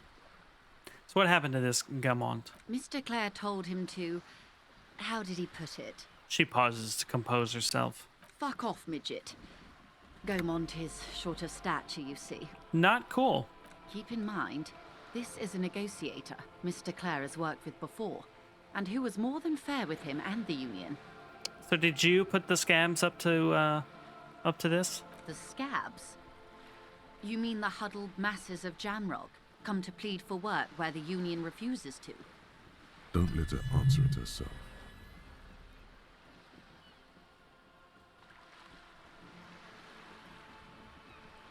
Let's call them strikebreakers. You put them there, right? If these strikebreakers were organized by Wild Pines or its affiliates, then it would be a company secret. I could not share it with you. Not yet, at least. Really? It's implied. She's open to discussing this matter with you at a later occasion. All right, well, tell me about this union boss. Everard Clare is a man of the utmost integrity. If you can say one thing about him, it's that he always puts the interests of the workers first. Really? Of course not. Everard is fantastically corrupt. I imagine he has a thick, viscous goo where you and I have blood. That's pretty harsh. If you were to prick him with something sharp, you could see it oozing out. A knife, maybe? No, a rapier. You sound like you're about to take a rapier to him. Oh, heavens no. We get along just fine. Yet, now that you mention it, I can't stop imagining that black treacle just dribbling down his double chin. She stops and smiles. So is he that bad? He is the most corrupt individual I have ever seen, and I deal with men like him for a living.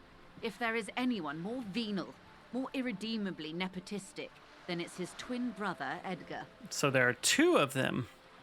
Yes, Edgar looks exactly like his brother, except for that lazy eye. He also talks exactly like Everard does, and when one's term as foreman is up, the other takes over. That's convenient. It's how they circumvent the term limits, you see, with a funny little switcheroo. While in office, they've embezzled God knows how much of their workers' dues. So what about the union itself outside of the Brothers Clare? The Débardeurs Union was once a perfectly normal institution. 20 years ago, anyway. It must not have been easy to establish under the Emergency Act, but they did it. I can respect that. Organised labour at its best, as they say. Then something happened in the local chapter elections. The Brothers Clare came and transformed it into a... how do you say? She hesitates, looking for the right expression. A mob. The Débardeurs are a crime syndicate. Sad as it may be, I suspect we'll be forced to cooperate with them. Refreshingly honest, officer. The company has tried appeasing in the past, but I'm afraid our concessions have only emboldened Everard and his brother. She turns to you. And your opinion, detective, if I may ask? I'm a curious and talkative person, you see. Would you say the Débardeurs Union is... basically a socialist mob? I don't know. Thank you for being candid. Sadly, Wild Pines have cooperated with what amounts to a crime syndicate for 2 decades. However much you feed the wolf always hungers. Alright, so you said something happened in the elections? I'm glad you asked. There was a woman, the previous forewoman of the Union. She disappeared. Disappeared? Yes. On the last day of the local chapter elections, her daughter phoned in and said she wasn't running anymore. Or coming to work. Ever. End of story. That is suspicious. It's true. This forewoman, her name? Sadly, the company records do not even give a name. She's just forewoman in private correspondence. Holly. I don't even know if it's a sir or given name. And I don't have access to the union's files. Eerie? Downright haunting, if you ask me. The Wild Pines suspected foul play, but what could they do? It was a union matter. Alright. The point of the presentation is, these kinds of things happen around the Clares. Watch out when you're dealing with him. Alright, fair enough. Thank you for your concern, man. We'll be just fine. Alright, let's change the topic. Of course. How else can I help? Anything you can tell me about this lynching? Quite a few things, I'm afraid. She falls silent for a moment, contemplating something. The information I'm to share with you includes sensitive trade secrets. For the sake of my employer, I have to ask for your names and badge numbers. So we leveled up. We completed a secret task, apparently, which I'm guessing just means that we did something... I don't know if out of order is the right way of putting it, but just something maybe we would have gotten a task to do this if we had done things differently. So she's asking for our names and badge numbers, and we don't know our name or our badge number. Of course, ma'am. We should have introduced ourselves. I am Lieutenant Kitsuragi from Precinct 57. And this is my colleague from Precinct 41. I'm afraid he doesn't have his badge at the moment. I hope mine will suffice. How curious. Why is that, detective? Remember when my partner told you I'd recently suffered from an unusual medical episode? It's related. I see. So, are you saying you lost your badge during the course of this episode?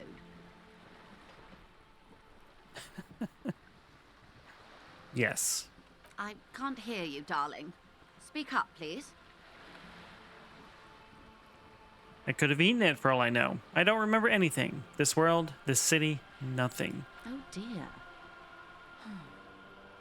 I suppose this does explain some of the more curious turns in our conversation. She must have been suspecting something for a while now. Oh my. As I said, ma'am, his technique may be very unconventional, but he is an officer of the RCM. Totally fine. It's all fine here. Of course, I sympathize. but I'm afraid I simply can't share anything more until I've seen that badge. She's a professional negotiator. She should be open to some sort of mutually beneficial arrangement. Let's try it. How do I negotiate my way out of this?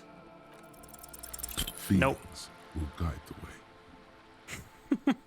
But madam, I need to know about this lynching. It's very important to me. It's the case I'm solving. I assure you, it is no small matter for me either. We all share the responsibility for disarming this situation. I hope you have a badge for me as soon as possible. You have so much else. I have only this. This is the entirety of my existence. She's silent. The wind flaps the sail above her. This boat, for example, and a home somewhere. I only have this case. Officer. Ooh. The carbon fiber hull cracks. We lost some morale there. I don't remember anything except this lynching. There's only this coast and this lynching. You know, I don't mean to sound cold, but if you want something, you have to give something back. More than just guilt. It's true. You're doing it. Despite your own best efforts, you're still getting in. Somehow. I'll be frank with you. If I'm going to break protocol, I need to be able to justify it to my superiors. They're going to want to see something tangible. Like what? I mean, it's interesting. It sounds like even though we failed the skill check, we're still going to succeed at the overall, like, objective, I think. The Union is conducting drug trade out of the harbor. What? It's an open secret in Martinez. Surely it must not come as a complete surprise to the RCM either. Perhaps it's time to look into it. Or you can find your badge, which honestly seems like a lost cause. Detective, a word in private before we continue. All right, excuse us for a moment, madam. Lonesome, long way home. We completed a thought. Here we go. Home awaits. Walk past Station 41 and through the market, past the Boogie Street spearhead to the other side of the lake, the frozen eye at the center of the district. Then past the video rental store on the corner. There, at the end of a street lined with pine trees, a small house no larger than a matchbox, 11 Voyager Road. You no longer live there. Those times are gone. And so are those people. Why did you come here? Why are you still here? And where's the dealer? You have to get back to work. That's all you have now. We were trying to remember where we were from, and I guess we have an address now that we remember. I have no idea what how that helps us. But okay. We do have a skill point because we leveled up, so we're gonna unlock one of these slots. Yes. And we need to choose which of these thoughts we want to internalize next. The race theory one will get us through the harbor, theoretically, maybe.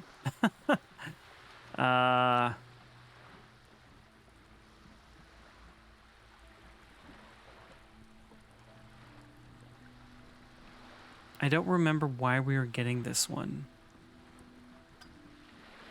Oh, maybe this was to help us look at the body better. To get your shit together. Right. That's right. Kim told us, get your shit together. And that's what this is about. Okay. I think we're going to do this one. Pretty easy, so not too bad. But that's all the skill points we have, so we can't boost any of our skills this time. And we might just keep doing that for a little while. We might just keep unlocking thought cabinets or thought slots for a while because we got so many to try. So, I don't know. But okay, Kim wanted to talk to us, so let's do it. This is not going quite as I hoped it would, Detective. How did you hope it would go? Honestly, I was expecting you to use your unorthodox technique to keep her off balance, and not volunteer us to be her henchmen.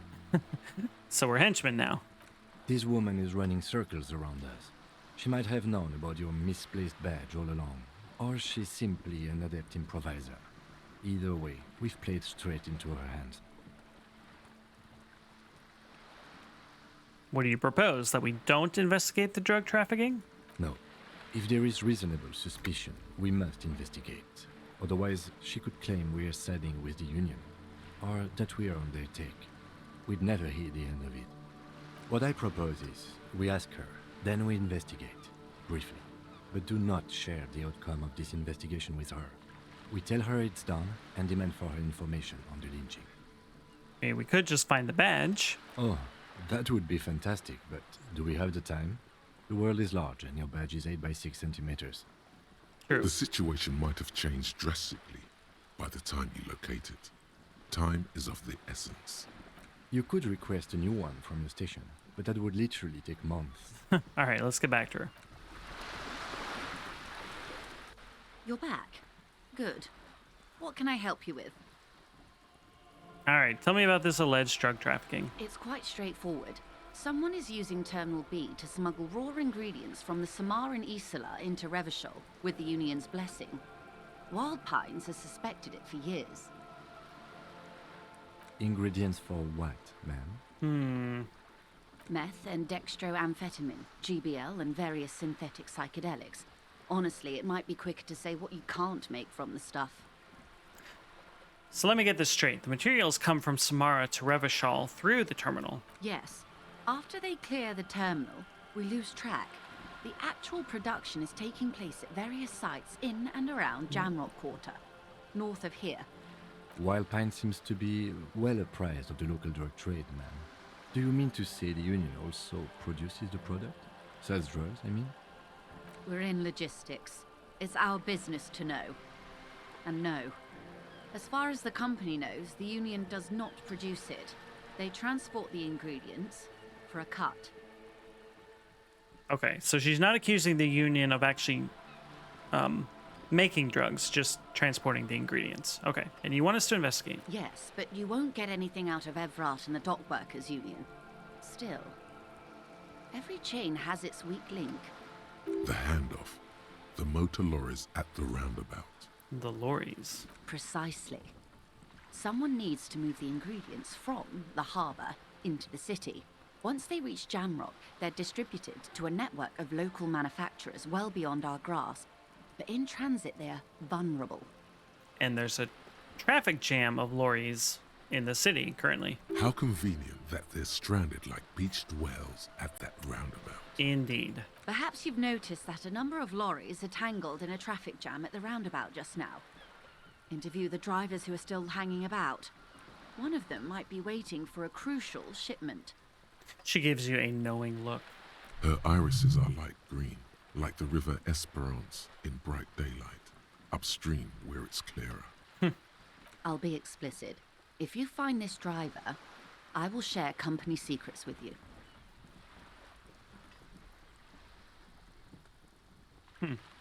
All right. Lots of questions here. Why didn't you come to the RCM earlier? We did. On more than one occasion. Apparently, there's some sort of inter-precinct disagreement about whose jurisdiction this area falls under. We've heard a little bit about that. We know the company has launched its own probe into the Union's alleged involvement. We also know it's come up empty. It's not just the RCM. No one's been able to find any hard evidence. Well, here's your chance, officers. So it's no coincidence the lorries are stranded there, is it? Oh. No.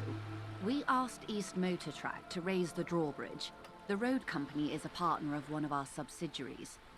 However... So they're taking advantage of this strike to kind of look into this drug thing, it sounds like?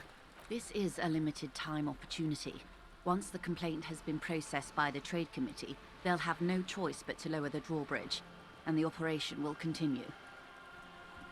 Thousands of litres of raw ingredients will pour onto the streets of Revachol. Not the east across the river, but the west. The vulnerable, the weary. Well, at least this solves one mystery. the mystery of why there's a traffic jam? What is that, Lieutenant? Oh. Why I had to call East Motor Track and beg them to open a drawbridge for me. I'd wandered since I first drove in, on my motor carriage. I am sorry for the inconvenience, Lieutenant Kisaragi, but we need them trapped here. This is a unique opportunity. I'm sure you understand. Okay, so what proof do you have that the Union is involved? How do you think they're financing this strike? There are thousands of unpaid dock workers going strong for the 4th month straight. Oh, yeah. That was a question. Like, they've been on strike for months. How can anybody afford this? There was a shakedown of local businesses preceding the strike. Many were squeezed to bankruptcy to fund it. With all due respect to these desert cacti, the contents of a few cash registers cannot provide for 2,000 men. The local businesses can scarcely provide for themselves. So you think this strike is being funded with source ingredients for drugs? Precisely. Smuggled out of that very gate at night, most likely, then loaded onto lorries and driven to Jamrock. You simply need to find one driver who will open up to you. All right. We already have some suspicions that one of the drivers was present at the lynching. Do we? Are we thinking of that racist dude? The two might even be connected. Or not. Though, if you have evidence to the contrary, I'm eager to hear it. As eager as I am to share it, Lieutenant, once the job is done. All right, we'll do it. Yes? Excellent. According to my reports, there are at least 3 lorry drivers lingering near the roundabout. Hopefully one of them will know something. There's the friendly dude, the racist dude, and the seller guy? Maybe? Or that old woman we talked to? It may come to nothing, or it may just blow the case wide open. I can keep the drawbridge up for a few more days at least. You should have the time you need. All right. In the meantime, let me know if there's any other way I may be of assistance. She takes another long sip from her seemingly bottomless thermal cup. Hey, you seem rich. Can I have some money? Is what you want to say, but it isn't that easy, is it? What? Why not? Look at that lady. Take a gander.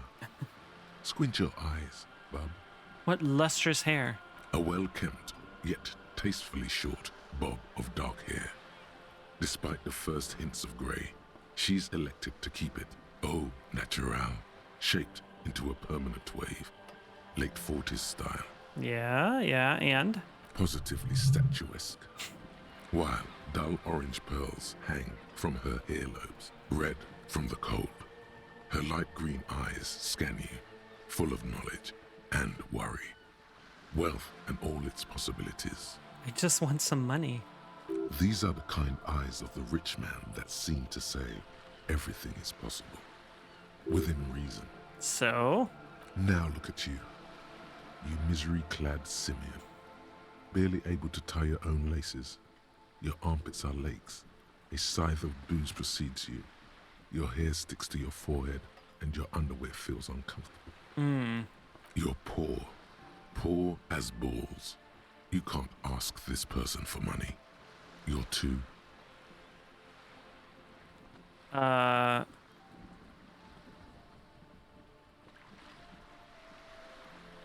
not ashamed to shake this leech for some dough. I don't know. You think your little communism protects you from this feeling? No. The more demeaning it is to grovel at her feet. As I was saying, if there's any way I may be of assistance, please don't hesitate to ask.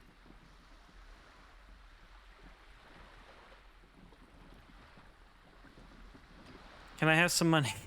No. Yes. Voila, you're doing it. You seem rich. Can I have some money? Why, yes, I am rich. How much money do you need? Hopefully not too much. I couldn't bring all of it with me. Okay, she's honest, so we like her. She's surprisingly nonchalant about this. Could it be that she somehow knows more about your predicament than she's letting on? I need 10,000 real. Come now. Nobody carries that much cash on their person. Particularly in a place like Martinez. I'd get robbed. All right. And even if I did, I still would not give you 10,000 real. I would rather buy something nice with it, like expensive hi-fi or a new hydrodynamic E40 sail. Her tone makes clear that you've violated some kind of rich person taboo. Wouldn't be the first time. That sounds fast. It is. Fast and silent. Try again, but lower. I like high-fidelity anything, sir. Now, try again, but lower. Okay, well, we need 100 real for the night, so we'll go with that. That's a good sum. Not too small, not fantastically large. She reaches into her raincoat and pulls out a zip bag. In it, you see paper notes arranged like black gills. She removes a few notes and hands them to you. The paper is cold and oily to the touch. We got our money for the night. There must be about 200 real in that zip bag. Maybe a little less, plus some change at the bottom. So, I hope I didn't just bribe you, officer. It may not be technically illegal under the Emergency Act, but still. I'm still getting my head around this whole money concept. You're right, ma'am, that donations are permitted under the Emergency Act, unseemly as it may be, as long as they are properly logged with the precinct. Bribes are legal in this world, apparently. Which he most certainly will do. Now, how else can I help the RCM today, besides supplementing its salaries?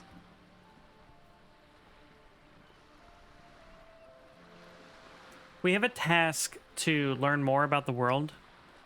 And she's the one who can tell us about this. I remember this from my previous playthrough.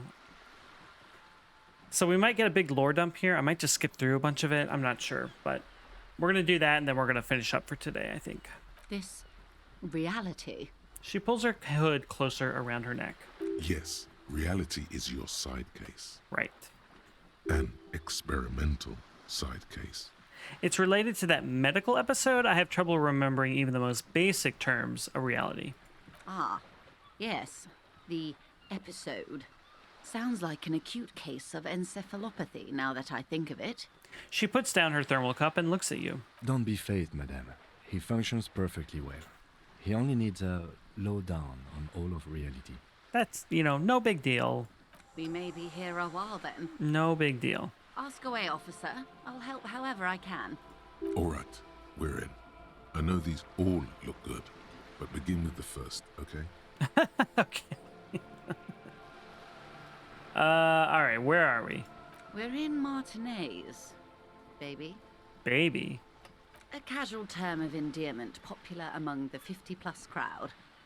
It's a disco holdover, pay it no heed. I'm a disco holdover myself, ma'am. Aren't we all? She refers to your corresponding ages.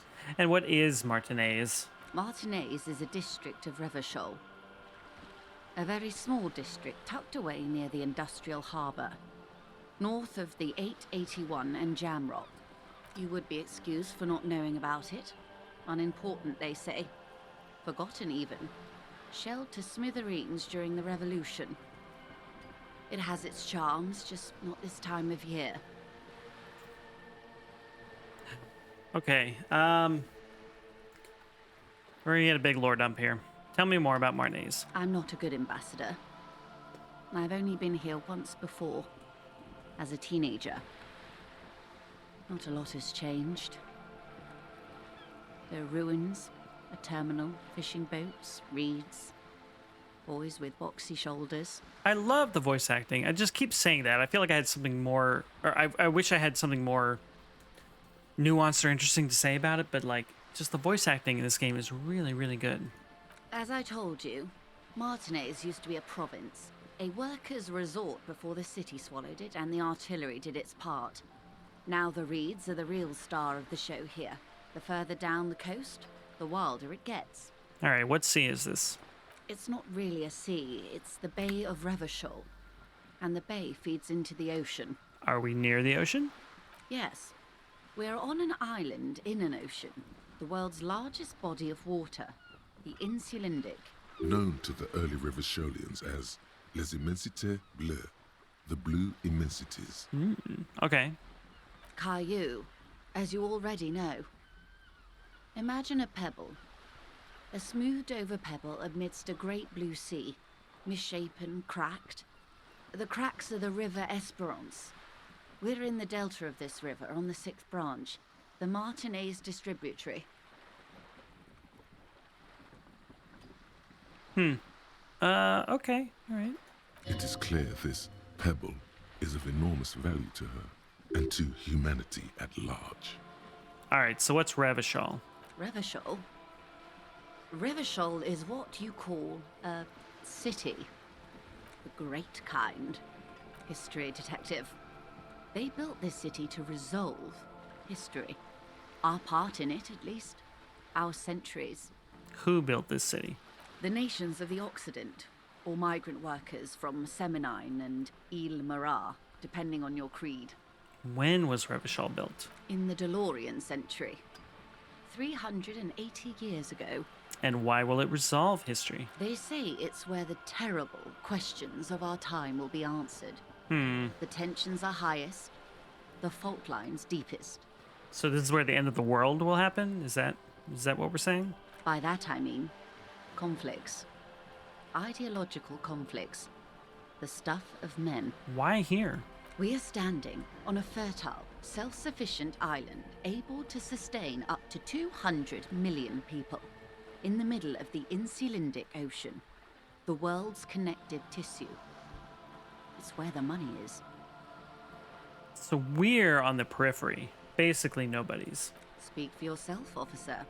I'm well known in certain parts. As to the place, you're right. We are. She points across the water where the skyscrapers rise. A sparkle of lights on the horizon, like evening stars above the curvature of the planet. 22 kilometers from the center of the world. That soldering iron is the Bank of the World building. The bottom floors are Insiacom. Coalition government, Insulindian Mission Command. Silence. She lowers her hand. The water, the light. It's as though you're seeing it for the first time. There is no recognition, only the immensity of the sea and the cold radiating from it. Say nothing. Observe the large body of water swelling. Cold. She observes your eyes scanning the horizon, then breaks the silence, slowly. This is one thought you need to complete. Where are you? Was there something else you wanted to know? I remember something about a lowdown. Okay, more lore dumps. This has been informative. Thank you, ma'am. I'm sure my memory-impaired partner has many more questions to ask, about even more fundamental aspects of reality. Might I suggest not asking them all right now? Ma'am, Messier will be here later too, and tomorrow. Isn't that true, ma'am? Absolutely. My commitment here is long-term. But won't I be lazy if I don't do it all now? Oh, of course not. You are already diligent for getting this far, and diligent boys remember where they left off. Oh, so condescending. All right. Indeed. I'm always at your service. Okay, that's all for now. Glad to have been of assistance. The little that I know. Anything else? That is all for now. Thank you. Of course, detective. Take care. All right, so we finished the thought. We're gonna do that right now. Volumetric ship compressor. Bizarre scientific news from Revachol West today, where a police officer's shit has been observed at a pressure of around 495 gigadecimals. These metallic hydrogen levels of shit togetherness were thought to exist only at the center of collapsing stars, not law officials. It remains to be seen how long the shit singularity lasts. We have got our shit together, everybody. Congrats. All right. Very weird. All right. Still need to unlock some new, oh, also we got a new thought that we could add to our catalog.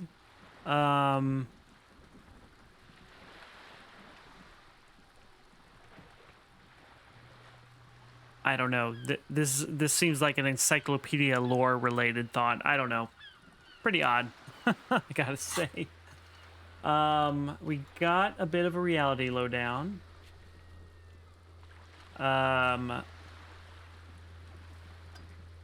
We finished the thoughts. We can try inspecting the victim's body again. We have our quest to investigate the curse.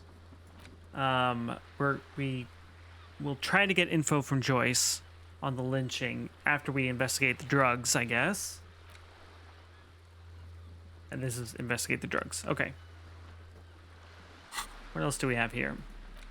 We have a disco-ass blazer. I mean, we've had that. I don't know why it was marked new, but okay, fair enough. Okay, everybody. Well, hey, that's it for today. Thank you so much for hanging out, everybody. I'm a little torn on this game just from a streaming standpoint. If any of y'all are still around, I'd be curious on your thoughts of it, because I enjoy this game quite a bit, but, you know, it's a lot of sitting and listening to dialogue with, you know, I can make a comment in between or whatever, but it feels pretty passive, and I'm a little curious. Like, does this make for a good streaming game? I'm leaning towards no. I mean, we have the chat voting on stuff, but I don't know. That's kind of hard when you're not, when people aren't watching, you know, the whole thing. Like, how do you get invested in the chatting and stuff, or in the dialogue options? I don't know. I'm debating about moving on to a new game, is what I'm saying. I love this game, and I will continue playing it, but I'm not sure if I want to continue streaming it. So, anyway, we'll see. I'll probably give it maybe another go. This game, well, from what I remember, this game picks up after the first day, but I don't know if it picks up in a way that comes through on stream. I'm just not sure. So, you know, I'm not sure. But anyway, I'm glad everybody came to hang out and came to chat. I love seeing y'all. And I will probably be back on Wednesday as usual, if not earlier. And yeah, I think that's it for now. Hope everybody has a great night and a great rest of your week. Take care, and I'll see you soon.